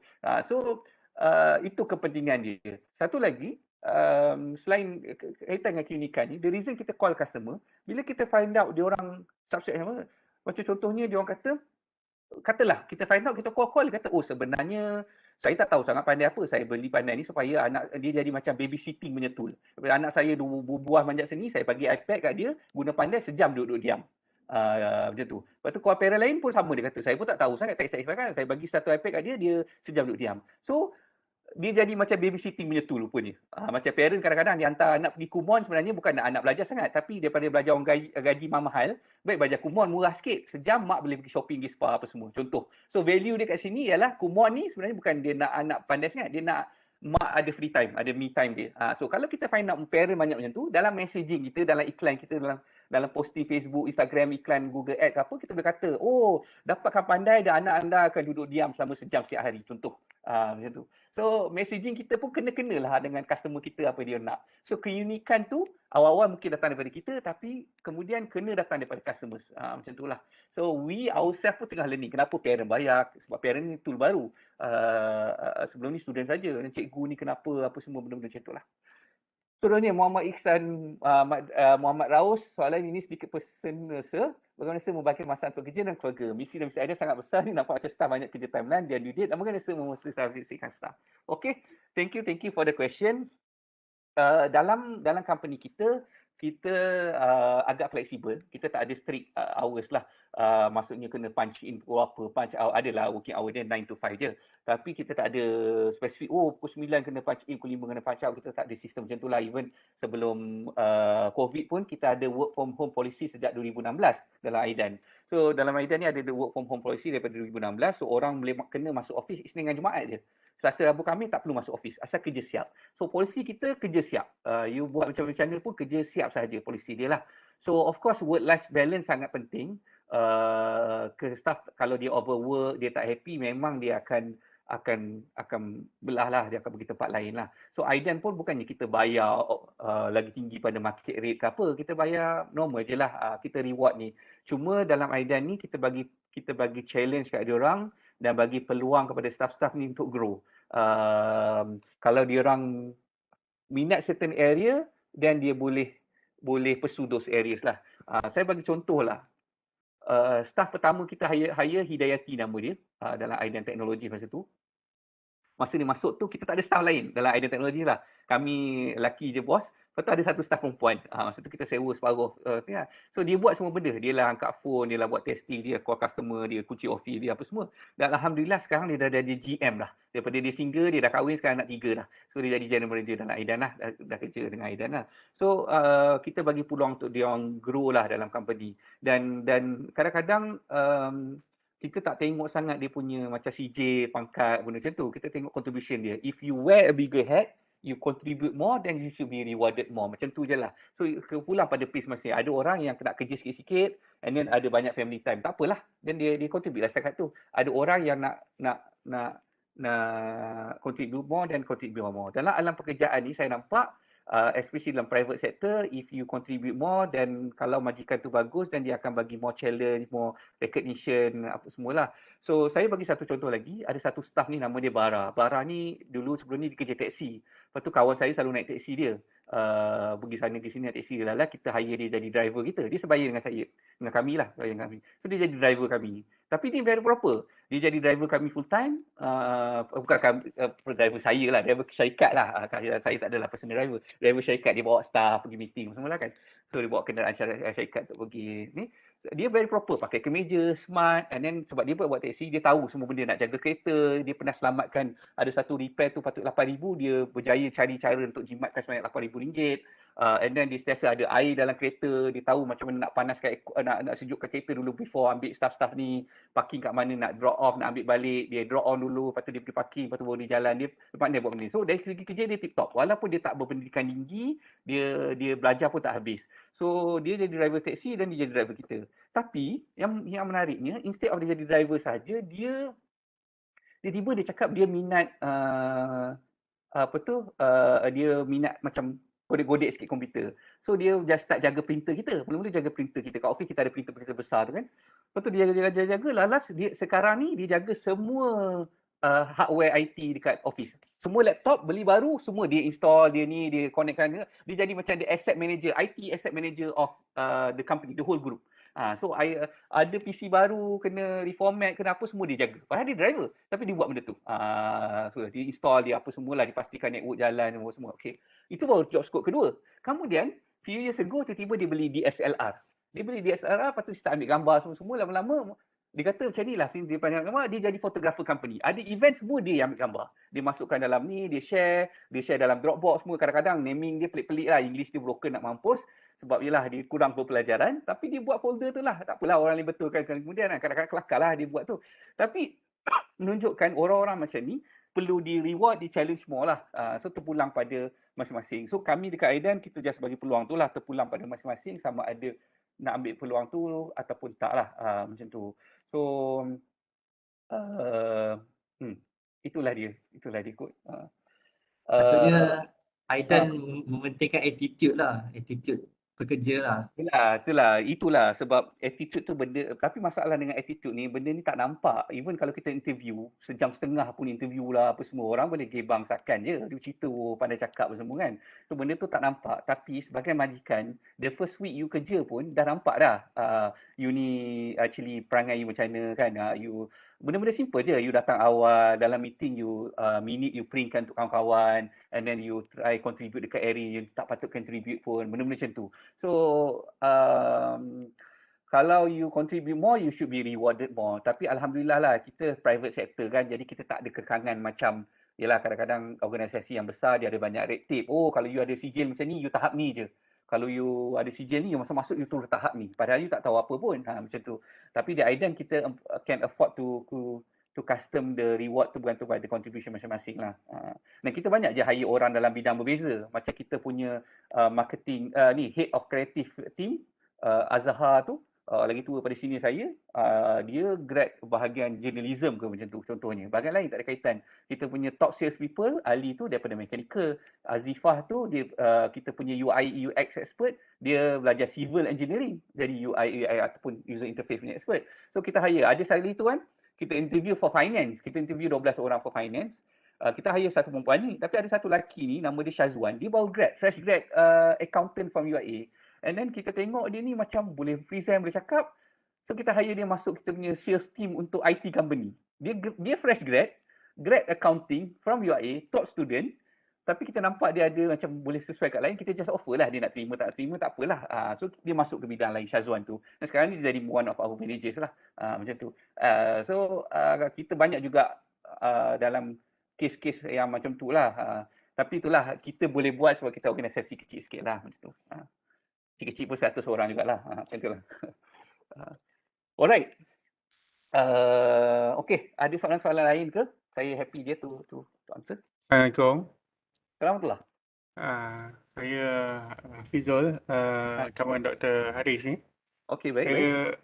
Saya ucapkan terima kasih lah kepada Dr. Haris dan juga Encik Hairul Anwar kerana sudi berkongsi maklumat lah. Jadi pertama sekali saya tertariklah dengan Pandai ni sebab dia ada banyak interaktif punya untuk pelajar ni. Jadi kemungkinan saya pun nak subscribe ni. Okey, Jadi baik. soalan saya sebab Encik Hairul Anwar gunakan banyak database daripada pelajar tahun 1 sampai pelajar tahun 5. Jadi saya nak tanya macam mana nak organize database tu sebab banyak soalan-soalan ataupun bank soalan yang diambil tu. Jadi adakah dipanggil expert daripada mana-mana, daripada KPM ke, daripada ni untuk validate dia punya soalan tu ke? Lagi satu, bank soalan tu akan terus bertambah. Jadi saya cuma nak tanya pandangan lah. Macam mana Cik Hairul Anwar nak cater untuk pangkalan data ni. Okey, faham. Okey, terima kasih. So, itulah, that's the challenge lah. Of course, masa mula-mula kita start, macam saya tengok tadi, rasanya ada nampak tadi, saya ada tunjuk sikit structure macam mana kita segregatekan the content structure lah, starting from the country and then the standard and then the levels and then the subject and then the chapter topik sampai tahap penguasaan. as listed dalam DSKP tadilah. So kita tahu awal-awal kita akan manage banyak konten, jadi kita buat structure tu dengan macam tu lah. So konten kita dapat daripada 4 cara. Yang pertama, satu, because the team tu, kita sendiri pun dalam education industry for about 13-14 years ni. So kita ada our own content lah over the years kan. So kita masukkan. Number two, kita juga work with, kita ada buat some key hirings, people daripada contohnya daripada Pelangi, daripada Sasbadi untuk join team kita sebagai editor, sub-editor, content creator apa semua ni. Kemudian kita, nombor 3, kita bekerjasama juga dengan publisher. Banyak publisher yang datang jumpa kita yang macam cakap, Pandai ni ada platform, kita ada konten tapi konten kita static je dalam buku, kadang-kadang buku yang lama apa semua kan. So diorang kata macam why not kita contribute the content tu Pandai. So ada banyak arrangement lah, ada yang contribute soalan for free, ada contribute dengan berbayar, kita kena bayar some soalan, ada kita contribute dengan cara lain lah, ada some arrangement with those publishers lah. Kemudian number 4, kita juga bekerjasama dengan guru-guru. Sebab guru-guru ni banyak guru-guru yang berpengalaman. So diorang ada years of content dalam laptop masing-masing misalnya, tapi mungkin tak digunakan untuk apa sangat. So diorang contribute. So similar juga dengan our video content. Kita itu section video tu bukan kita nak buat sangat, tapi kita just letak sahaja sebab banyak cikgu-cikgu yang contribute their videos into Pandai lah. So kita susun ikut syllabus sikit. So those are the ways yang kita dapatkan konten. So in terms of content ni memang banyak lagi continuous improvement. Dalam konten kita pun ada lagi improvement yang kita kena buat lah. Sekarang ni kita graphic team kita tengah improve untuk naikkan standard. Ada editor bahasa untuk pastikan bahasa English kita tepat sebab kita ada all the DLP subject juga kan, macam matematik, math, fizik, kimia, sains, bio apa semua ada dalam English juga. So selain daripada bahasa Inggeris tu, pastikan editor kita bagi tepat lah. So kerjasama dengan KPM ni ada banyak cara, tapi dengan KPM ni kita berurusan dengan satu bahagian tu berasingan. Contohnya kita berurusan dengan bahagian teknologi pendidikan, bahagian sumber BSTP lah, bahagian sumber teknologi pendidikan untuk dapatkan macam dia punya approval lah sebagai bahan pendidikan swasta, kan, PDP swasta. Kemudian kita bekerjasama dengan bahagian pembangunan guru untuk modul guru kita. Pandai Guru tu kita bahagian profesional semua guru lah. Dia bagi kita punya feedback dekat situ. Kita juga bekerjasama dengan dipanggil Malaysia NSA, National STEM Association lah, head by Datuk Nuraini, Datuk Ajar Nuraini. So dia macam advisor Pandai lah. So konten-konten kita pun dapat daripada situ, seperti konten yang berkaitan dengan guru-guru ataupun daripada institution lah. So pelibatan kita dengan KPM dari sekadar macam tu saja. Sebab KPM ni dia tak recognize private entity tu secara menerus lah. Dia boleh keluarkan surat macam tiada halangan, surat daripada BSDP ataupun bahan daripada BSKK, bahagian dasar pun bahagian-bahagian lain. Tapi diorang bukannya macam boleh, Pandai ni kita nak adopt lah ataupun macam tu. Selain tu adalah macam dalam NTIS tadilah, National Technology Innovation Sandbox, yang kita nak buat di 5 buah sekolah tu. So KPM yang pilih sekolah tu mana dan kita bekerjasama dengan satu jawatan kuasa baru dalam KPM lah, nama dia jawatan kuasa sektoral NTIS lah, di head oleh Timbalan KSU KPM, nama Datuk Kamil. So itulah penglibatan kita dengan KPM. So kita ni lebih I would say swasta lah daripada KPM. So KPM ni kita try lah nak bekerjasama daripada ni, dapatkan feedback, nasihat macam bahagian shapes tadi tu, yang non-akademik tu bekerjasama dengan bahagian counselling dan psikologi KPM lah misalnya. Tapi bukannya macam diorang tengok vet betul-betul ke, tak macam tu lah peringkatnya ni. So kalau lah mungkin ada wakil daripada UPSI ke berminat untuk bantu kita dari segi pelbagai cara kan, konten ke, nak vet tu ke, even nak buat kajian ke, kita ada data yang sangat banyak. Kalau nak buat kajian kita pun kita open. Nak publish, nak buat publication apa-apa kan, pun boleh lah. Kita ada banyak data, so boleh untuk tengokkan kita punya ni. Saya share sikit lah. Kita manage kita punya ni, ada tak? Boleh lah saya share secara ringkas. Kita ada banyak tool yang manage kita punya data. Ini salah satu dashboard kita lah.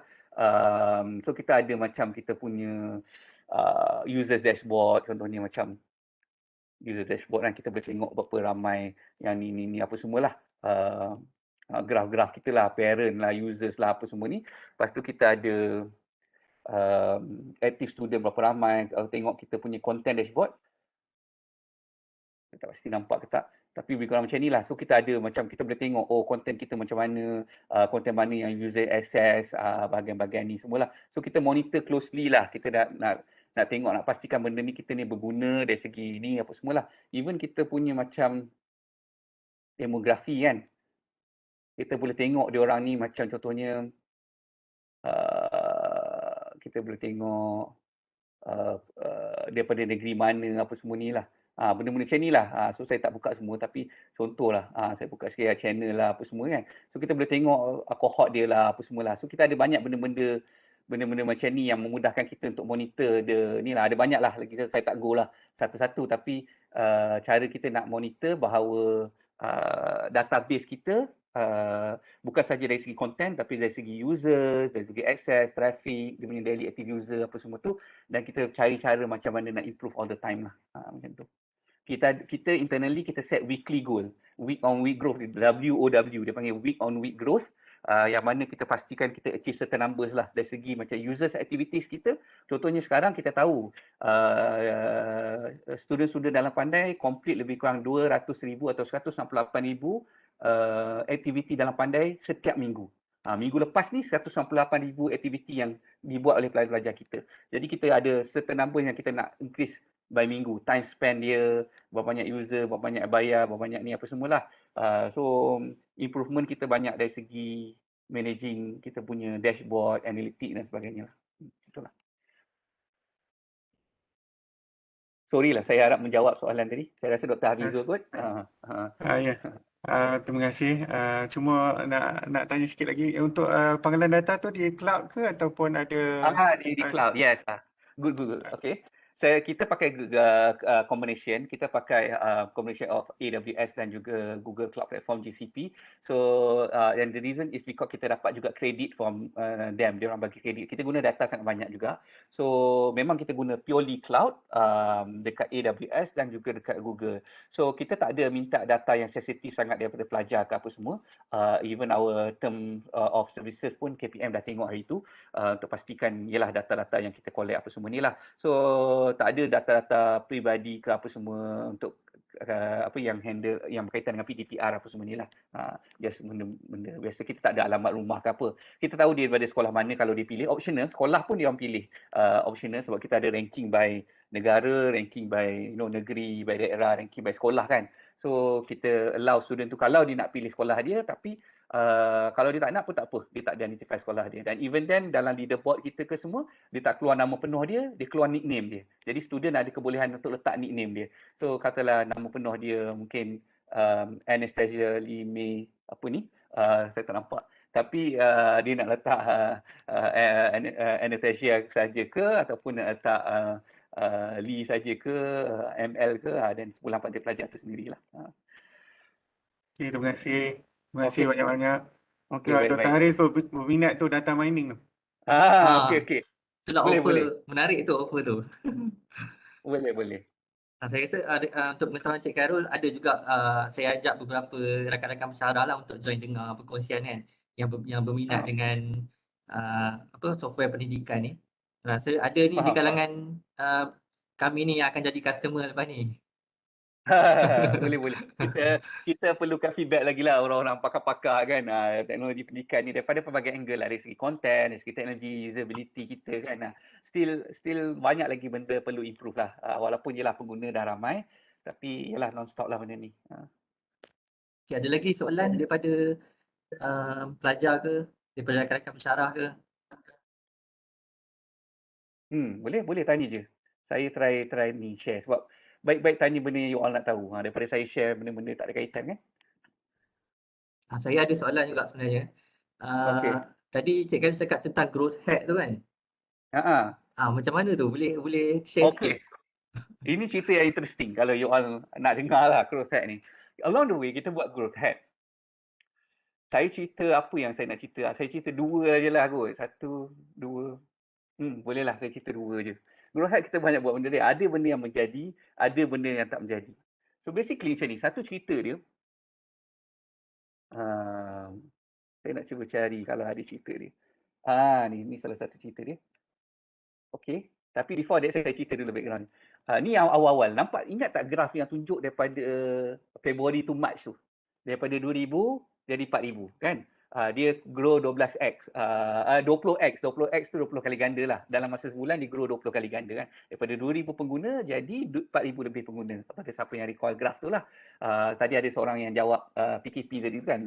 So PKP berlaku tapi bukannya sebab PKP tiba semua orang nak guna pandai. Of course kita kena buat something. So saya ingat lagi, thanks lah kepada Fazilah dan Nur Ain open kamera kan juga, selain Dr. Haris ni.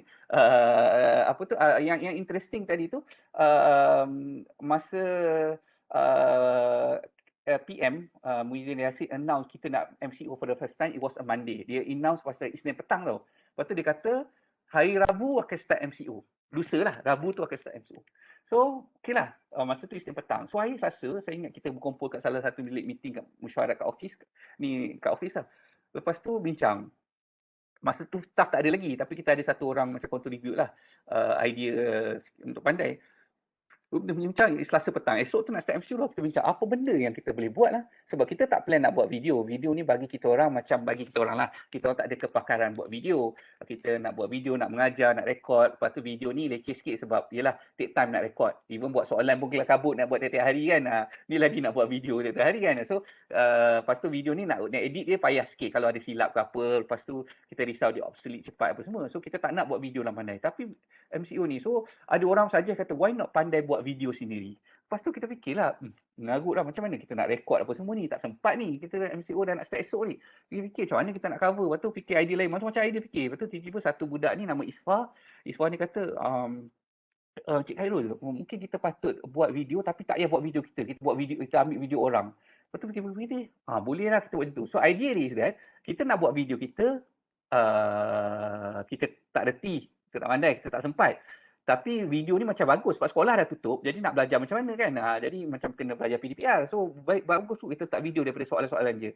So kita fikir daripada tu kita why not kita ambil video-video orang yang dah ada kat YouTube, kita susun dia balik. Kat YouTube kan ada bersepah-sepah video. Tapi masalah kat YouTube ni, dia tak tersusun. Orang search something keluar bersepah-sepah. Lepas tu pelajar tak tersusun. Dia tak ikut subjek, tak ikut chapter, tak ikut topik. Lepas tu dia tak di-vet lah. Tak tahu yang mana kualiti bagus, tak kualiti bagus. Lepas tu belajar pun tak tahu whether ni follow the latest syllabus ke tak. Tak dia follow KBSR ke, KSSR ke, pelajar tak tahu berdasarkan video tu. Di video 5 tahun lepas tak follow subjek ke, dah lari ke apa semua.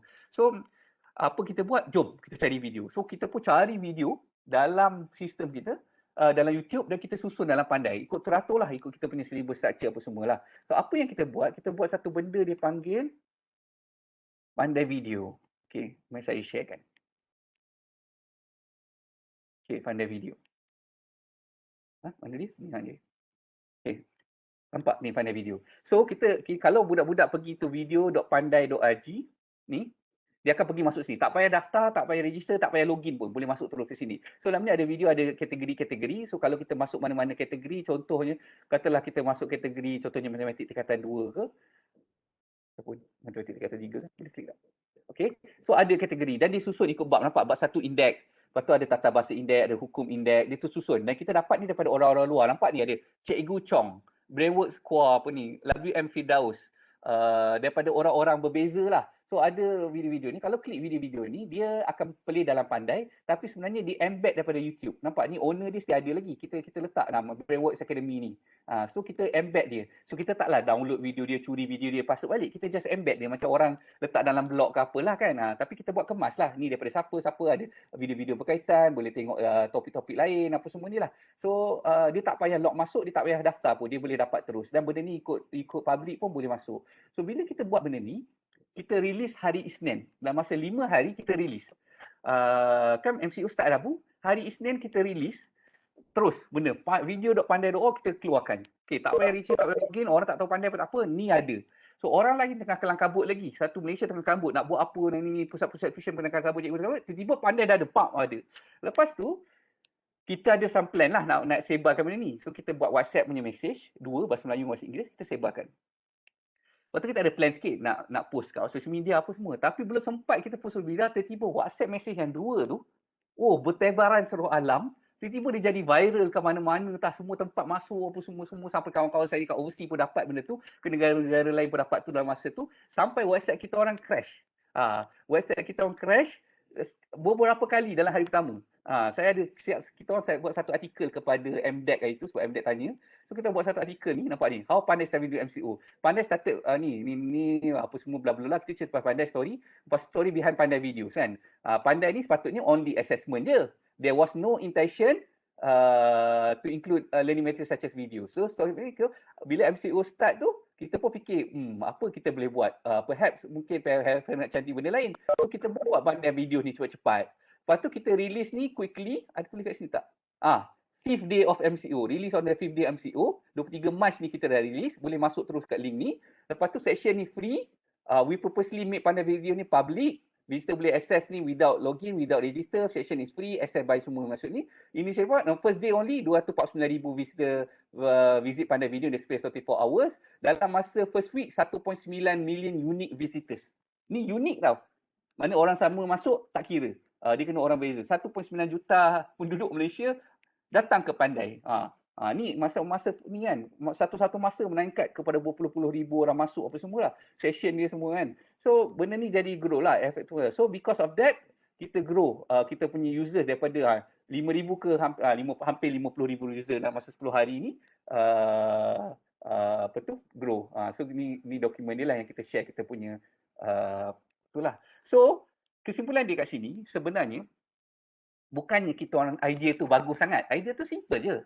Bukannya kita orang terror sangat dari segi teknologi. Benda simple je. Kita just susun video orang je. Kita embed je. Buat blog pun boleh. Guna WordPress ke guna apa pun boleh. Tapi dia key dia kat sini. Apa agak-agak? Saya tanya sikit. Apa pengajaran dia? Siapa boleh cuba? Tak apa. Kita share sama.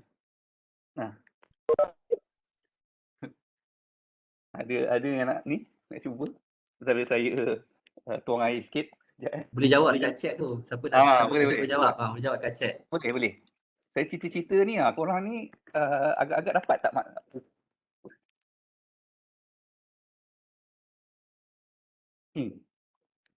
tak ada yang mencuba tapi tak apa. Saya jawablah. The key dia ialah initiate idea interior product. Okay, thank you. Anastasia ataupun mailing. Thank you. That is correct. Still correct. Tu kita kena tu lah. Kita bincang banyak tak guna, kita kena start saja. Motor kita kena langgar. Motor internally lah. Kita panggil langgar je motor kita lah. Motor di internet langgar je. Tapi ada satu lagi key yang lebih key sikit daripada langgar-langgar tu is our motor internally. Buat benda kita jalan sudah. Tak tanya pun permission. Bayangkan, katalah kita orang nak tanya permission pemilik video tu. Rasanya sampai hari ni kita orang tak release lagi, dah setahun ni. Nak bincang lah, nak meeting lah, nak buat paperwork lah, buat surat lah, nak apa semua. Sampai sekarang pun tak release. So kita orang macam bincang kemudian langgar dululah. So kita jalan je dulu. So betul, execution. I love the fact yang you all cakap pasal initiate the idea and execution. Tapi ada satu lagi part yang penting, ialah speed. Speed dia. So apa yang saya nak sampaikan tadi ialah speed, kecepatan tu. Sekarang ni banyak je platform yang buat video lah, apa semua, gigit apa semua tu. Tapi the key tu ialah speed. Maksudnya kita buat benda, kita kena cepat. Orang lain tengah kelang kabut, pusat tuition seluruh Malaysia tak tahu nak buat apa lagi. Nak buat online tutoring ke, nak record video ke, nak buat apa. Tiba-tiba Pandai dah ada benda ni. That's why kita went viral. Kalau benda yang sama kita buat sekarang, tak adanya orang nak share-share dah benda tu. Macam tu lah. So the key dia is speed. And kita orang main langgar je awal-awal. Saya nak tunjuk something. Alang ni. Interest berkaitan dengan the semangat langgar ni. Saya nak cerita something. Kalau ada lah saya boleh jumpa. Ni dia. Okey. Kita ramai ambil je video semua orang. Ada video-video company kat YouTube yang mana publicly available. Video tu dah public available. Kita embed je lah. Embed tak salah dari segi undang-undang. Dari YouTube memang allow untuk embed kan. Kita embed je. Tiba-tiba ada yang marah. Yang content owner lah. Ada company-company yang buat video susah supaya buat animasi. Dia orang letak sikit dekat YouTube. Lepas tu dia orang charge yang lain tak boleh tengok YouTube lah. Tapi yang free-free tu kita letak je lah dalam ni. Tiba-tiba ada marah kita. Kata ada konten ni. Ni sebagai contoh je. Saya tunjuk satu email. Ketika itu. Actual email. Ni seorang Datuk hantar email. Datuk Idrus Muhammad Sattar. Lady Port, korang belum nampak nama kamu ni. Pihak kami sangat terkejut bila tahu penggunaan bahan learning pod dalam tujuan komersial tanpa keizinan daripada pihak kami. Segala bahan-bahan yang dihasilkan oleh learning pod tertakluk pada akta copyright. Tiada permohonan dibuat oleh pihak saudara pihak lain menghabiskan jutaan ringgit menghasilkan video. Kecewa melihat pihak lain menggunakan ini. Pihak lain menggunakan peguam intellectual property untuk memulakan siasatan penggunaan apa boleh membui saya bla bla bla bla. So, benda macam ni actually apa yang kita buat tak salah dari segi undang-undang pun. Embed ada allow pun. So dia orang tak boleh buat apa. Sampai sekarang pun dia tak boleh buat apa. Bukannya buat apa. Dia orang boleh allow, embed tak allow dalam YouTube bila dia orang upload, dia orang boleh allow tak allow tapi dia orang tak tahu benda tu masa tu. So dia orang allow. So kita letak lah. Tapi bila dia orang dah tak allow, kita orang remove lah. So dia tak ada isu pun. Kita tak langgar lagi undang, kita tak download benda tu. In fact kalau orang tengok dalam Pandai pun traffic dia dia orang pun dapat duit juga sebab traffic dia orang yang own kan, kita just embed je kan. So the owner tu benda tu. So banyaklah kisah-kisah yang macam ni yang kita jalan dulu. Kalau kita nak berbincang, memang tak habis lah cerita, buat surat lah, ni lah, kerjasama lah, nak buat MOU lah, NDA lah, benda perasmian lah, semua memang tak habis cerita lah. So kita jalan dulu sebab kadang-kadang tak kita buat video ni, kita bincang 2-3 bulan ni macam okey video ni semua orang setuju, kita letak buat susun penat, tengok kita release tak ada seorang pun nak datang website tu. Buat penat je bincang 3, 4 bulan, 5 bulan kan. So kita tak validate gila idea. Buat penat je bincang. Sebab kita try dulu tengok benda ni jalan tak jalan, kalau jalan dia kita improve. Macam itulah. So banyak benda kita orang buat, kita jalan dulu. Tapi itulah the advantage kita orang ni swasta, so kita orang boleh jalan dengan ni lah. Okay, ada satu lagi saya nak cerita alang-alang ni, ada masa sikit lagi. Ni quite interesting juga. Satu lagi growth hack. Masa satu lagi, kan tahun lepas sepatutnya ada SPM, UPSR dengan PT3 ni. Tapi dia orang decide nak cancel kan exam kan. UPSR dengan PT3 cancel. SPM ni postpone tapi PT3 dengan UPSR ni cancel. Cancel terus tahun lepas kan. So first time dalam sejarah Malaysia lah UPSR dan PT3 tak ada. So kita orang pun fikir apa yang kita boleh buatlah. So kawan saya yang Akmal tu call malam-malam pukul 11, fikir apa benda kita boleh buat lah. Menteri kata cancel lah, kita bincang, lepas tu kita fikir maybe dia cakap jomlah kita buat UPSR kita sendiri, dia kata. Lepas tu kita orang kata okey lah, masa tu UPSR dah dekat, so kita kata okey jom kita buat UPSR kita sendiri. So nak share satu benda cerita ni sekejap. Ni sekejap. UPSR. Okay.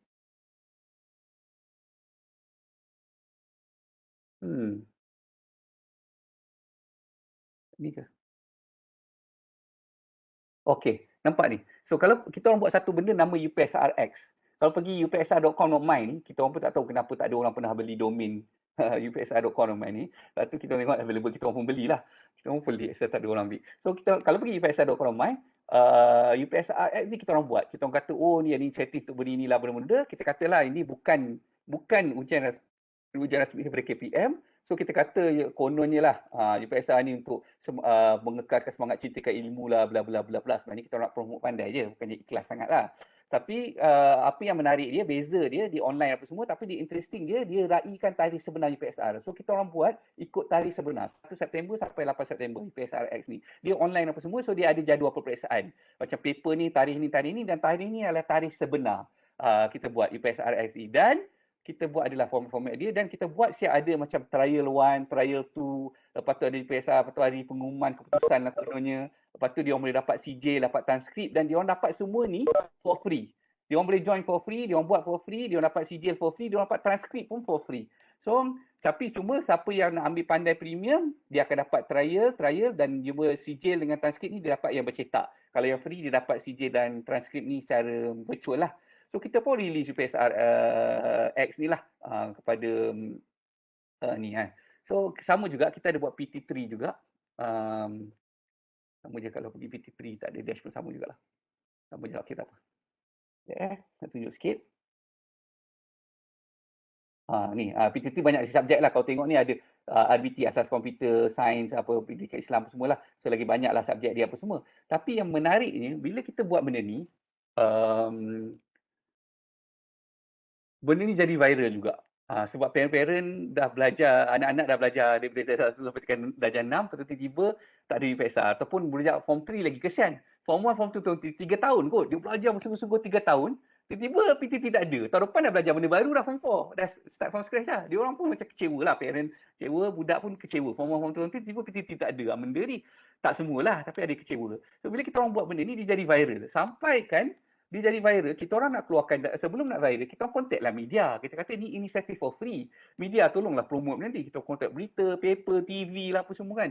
Semuanya suruh kita orang bayar nak promote. Lepas tu dia, ataupun dia suruh kita beli publication ni. Okey, beli 1000 kopi magazine dia orang ke apa kan. Kita orang macam malah ni inisiatif for free je. Kita pun kan ada duit sangat. So dia orang suruh bayar. Kita kata tak payahlah kita bayar media-media ni, kita promote dia. Lepas tu bila dia viral, lepas tu, saya share. Dia jadi kontroversi sikit. Ni saya share lah. Ini tak adalah cerita yang baik sangat, tapi saya share. Kalau search UPSRX saja, Google UPSRX, tak ada Google benda lain. UPSRX saja, boleh nampak kat sini ada MOE buat kenyataan, penafian KPM.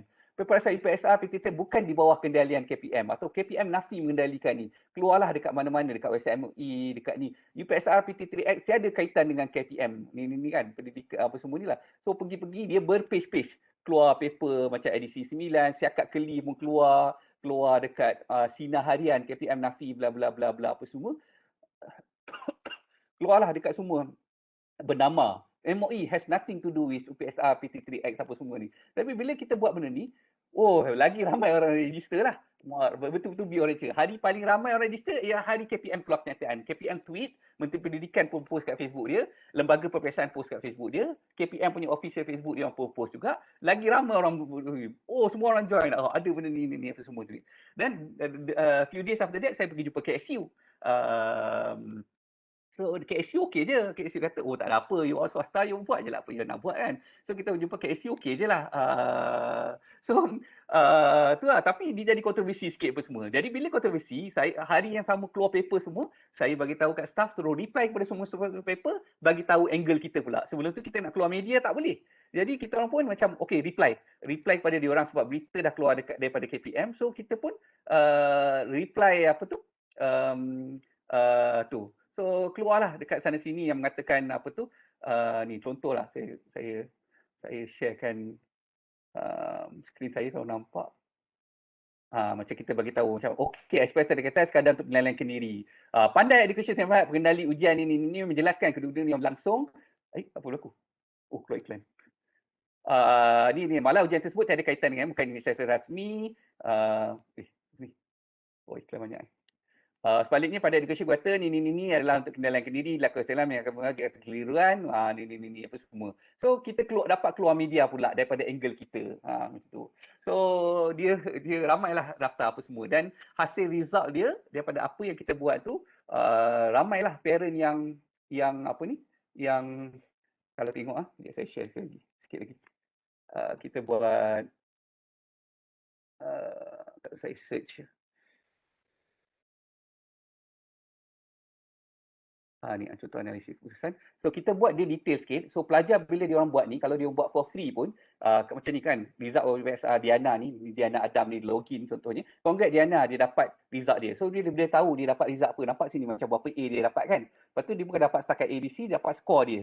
Dan yang bezanya apa yang kita buat, dia ada download sertifikat dengan transkrip dia. Kita dah design lah sijil dengan transkrip tu seakan-akan KPM punya, tapi kita tulis lah yang ni kita punya apa semua, kita sign sendiri je. Kita katalah kita ni unit peperiksaan pandai apa semua kan. So dan yang menariknya kita buat detail. So kalau dia orang tak puas hati, contohnya English ni kenapa dapat 98%, kenapa tak dapat perfect score? So kita allow dia untuk view balik jawapan dia yang actual dan soalan tu. So dia boleh tengok. So kadang-kadang dalam peperiksaan sebenar pun kalau kita tak puas hati, kita kena merayu kan. Jadi kita kena apa tu? Kita kena tulis surat dan sebagainya. Yang ini pelajar sendiri boleh tengok dengan detail lah dia punya tu. Dan kita keluarkan result tu dengan detail. Dari segi macam contohnya daripada dia punya difficulty level, daripada thinking skill, dia boleh tengok macam setiap topik ni yang mana need attention, yang mana basic understanding, yang mana dah mastery, dia boleh tahu detail lah kita keluarkan. Dan kita juga submit kita punya, ada tak analisa? Analisis.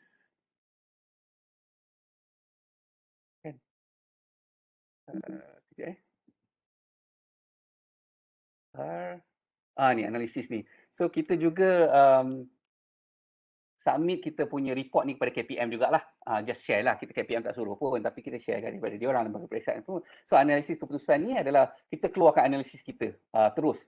So yang ni adalah kita kata UPH pandai punya, so kita buat penyertaan by negeri, kita keluarkan purata markah untuk setiap subjek, keputusan ikut grade, kita keluarkan macam berkata ikut bandar, luar bandar, macam mana markah dia perbezaan dari segi soalan yang paling mudah, soalan paling susah, lepas tu tahap kesukaran, dari segi aras kemahiran berfikir, ni kebat, aras rendah sederhana, lepas tu kita buat pelajar terbaik kesuruhan, pelajar terbaik ikut subjek, macam-macam lah. Kita keluarkan benda-benda laporan kita ni dan kita submit terus kepada sini lah.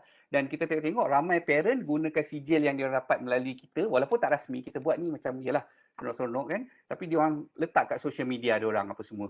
So kita pun indirectly orang tahu pasal pandai dan sebagainya lah.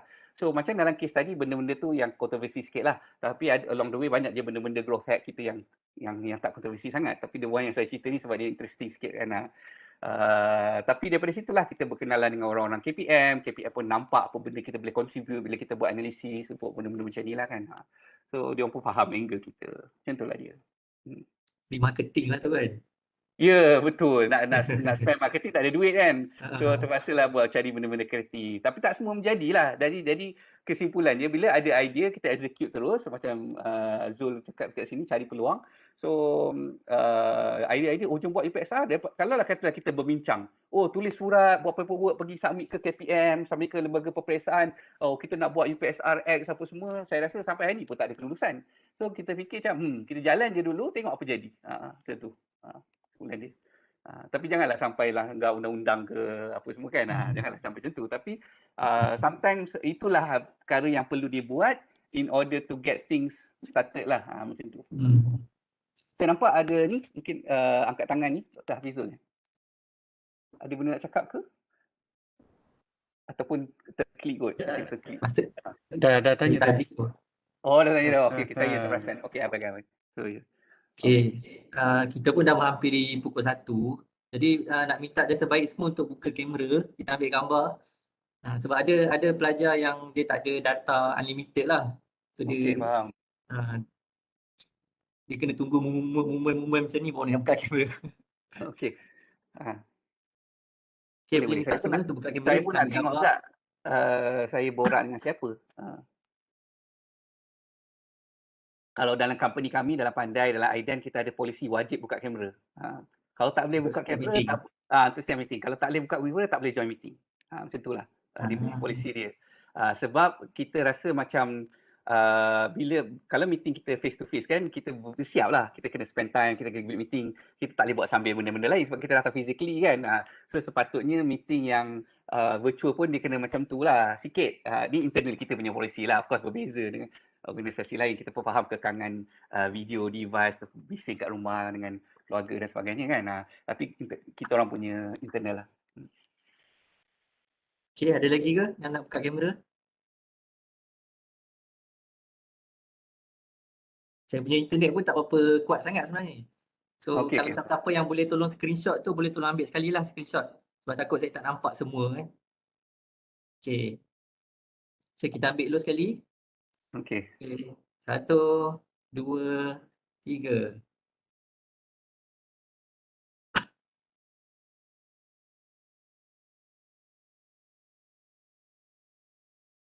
Okay, lagi sekali freestyle. 1, 2, 3. Okay. Alright. Okay, terima kasih banyak kepada Encik Khairul lah.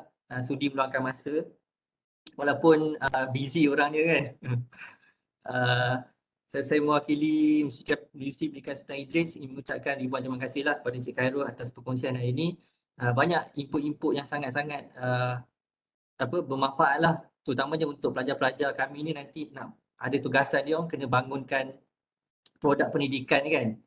Jadi insyaAllah lah segala apa yang dikongsikan ini akan dimanfaatkan dengan sebaiknya oleh pelajar-pelajar.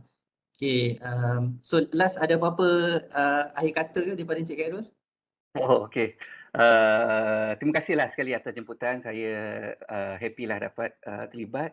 So saya tak pastilah sejauh mana perkongsian saya ni relevan ataupun membantu. So hopefully dapatlah sikit sebanyak inspirasi ataupun itulah daripada yang tadi tu kan.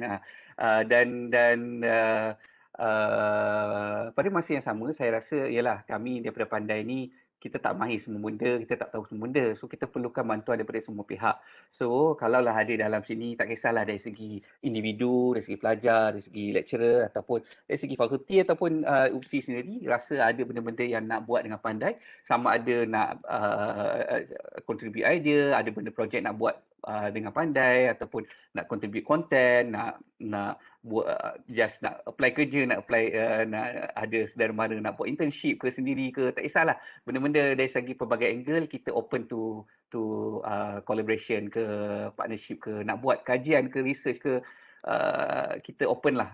Benda-benda macam ni kita tak mampu buat sendiri-sendiri, kita perlukan ramai orang klinik kita yang mahir dalam bahagian masing-masing lah.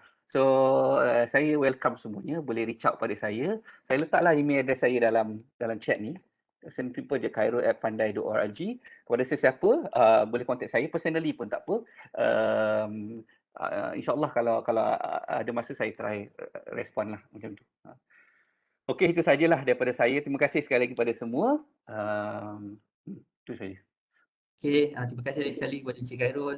So terima kasih juga kepada semua yang join kita punya sesi hari ini. So insyaAllah kalau ada apa-apa lagi nanti harap sudilah Encik Khairul untuk join lagi untuk bagi perkongsian lagi kepada pelajar kami. InsyaAllah baik. Okey, terima kasih banyak. All the best. Okey, saya undur diri. All the best lah pada yang pelajar yang ada projek tu. So saya sokong dari jauh lah. Terima kasih. Assalamualaikum. Assalam. Terima kasih semua. Assalamualaikum. Thank you, Doktor. Terima kasih, Doktor. Sama.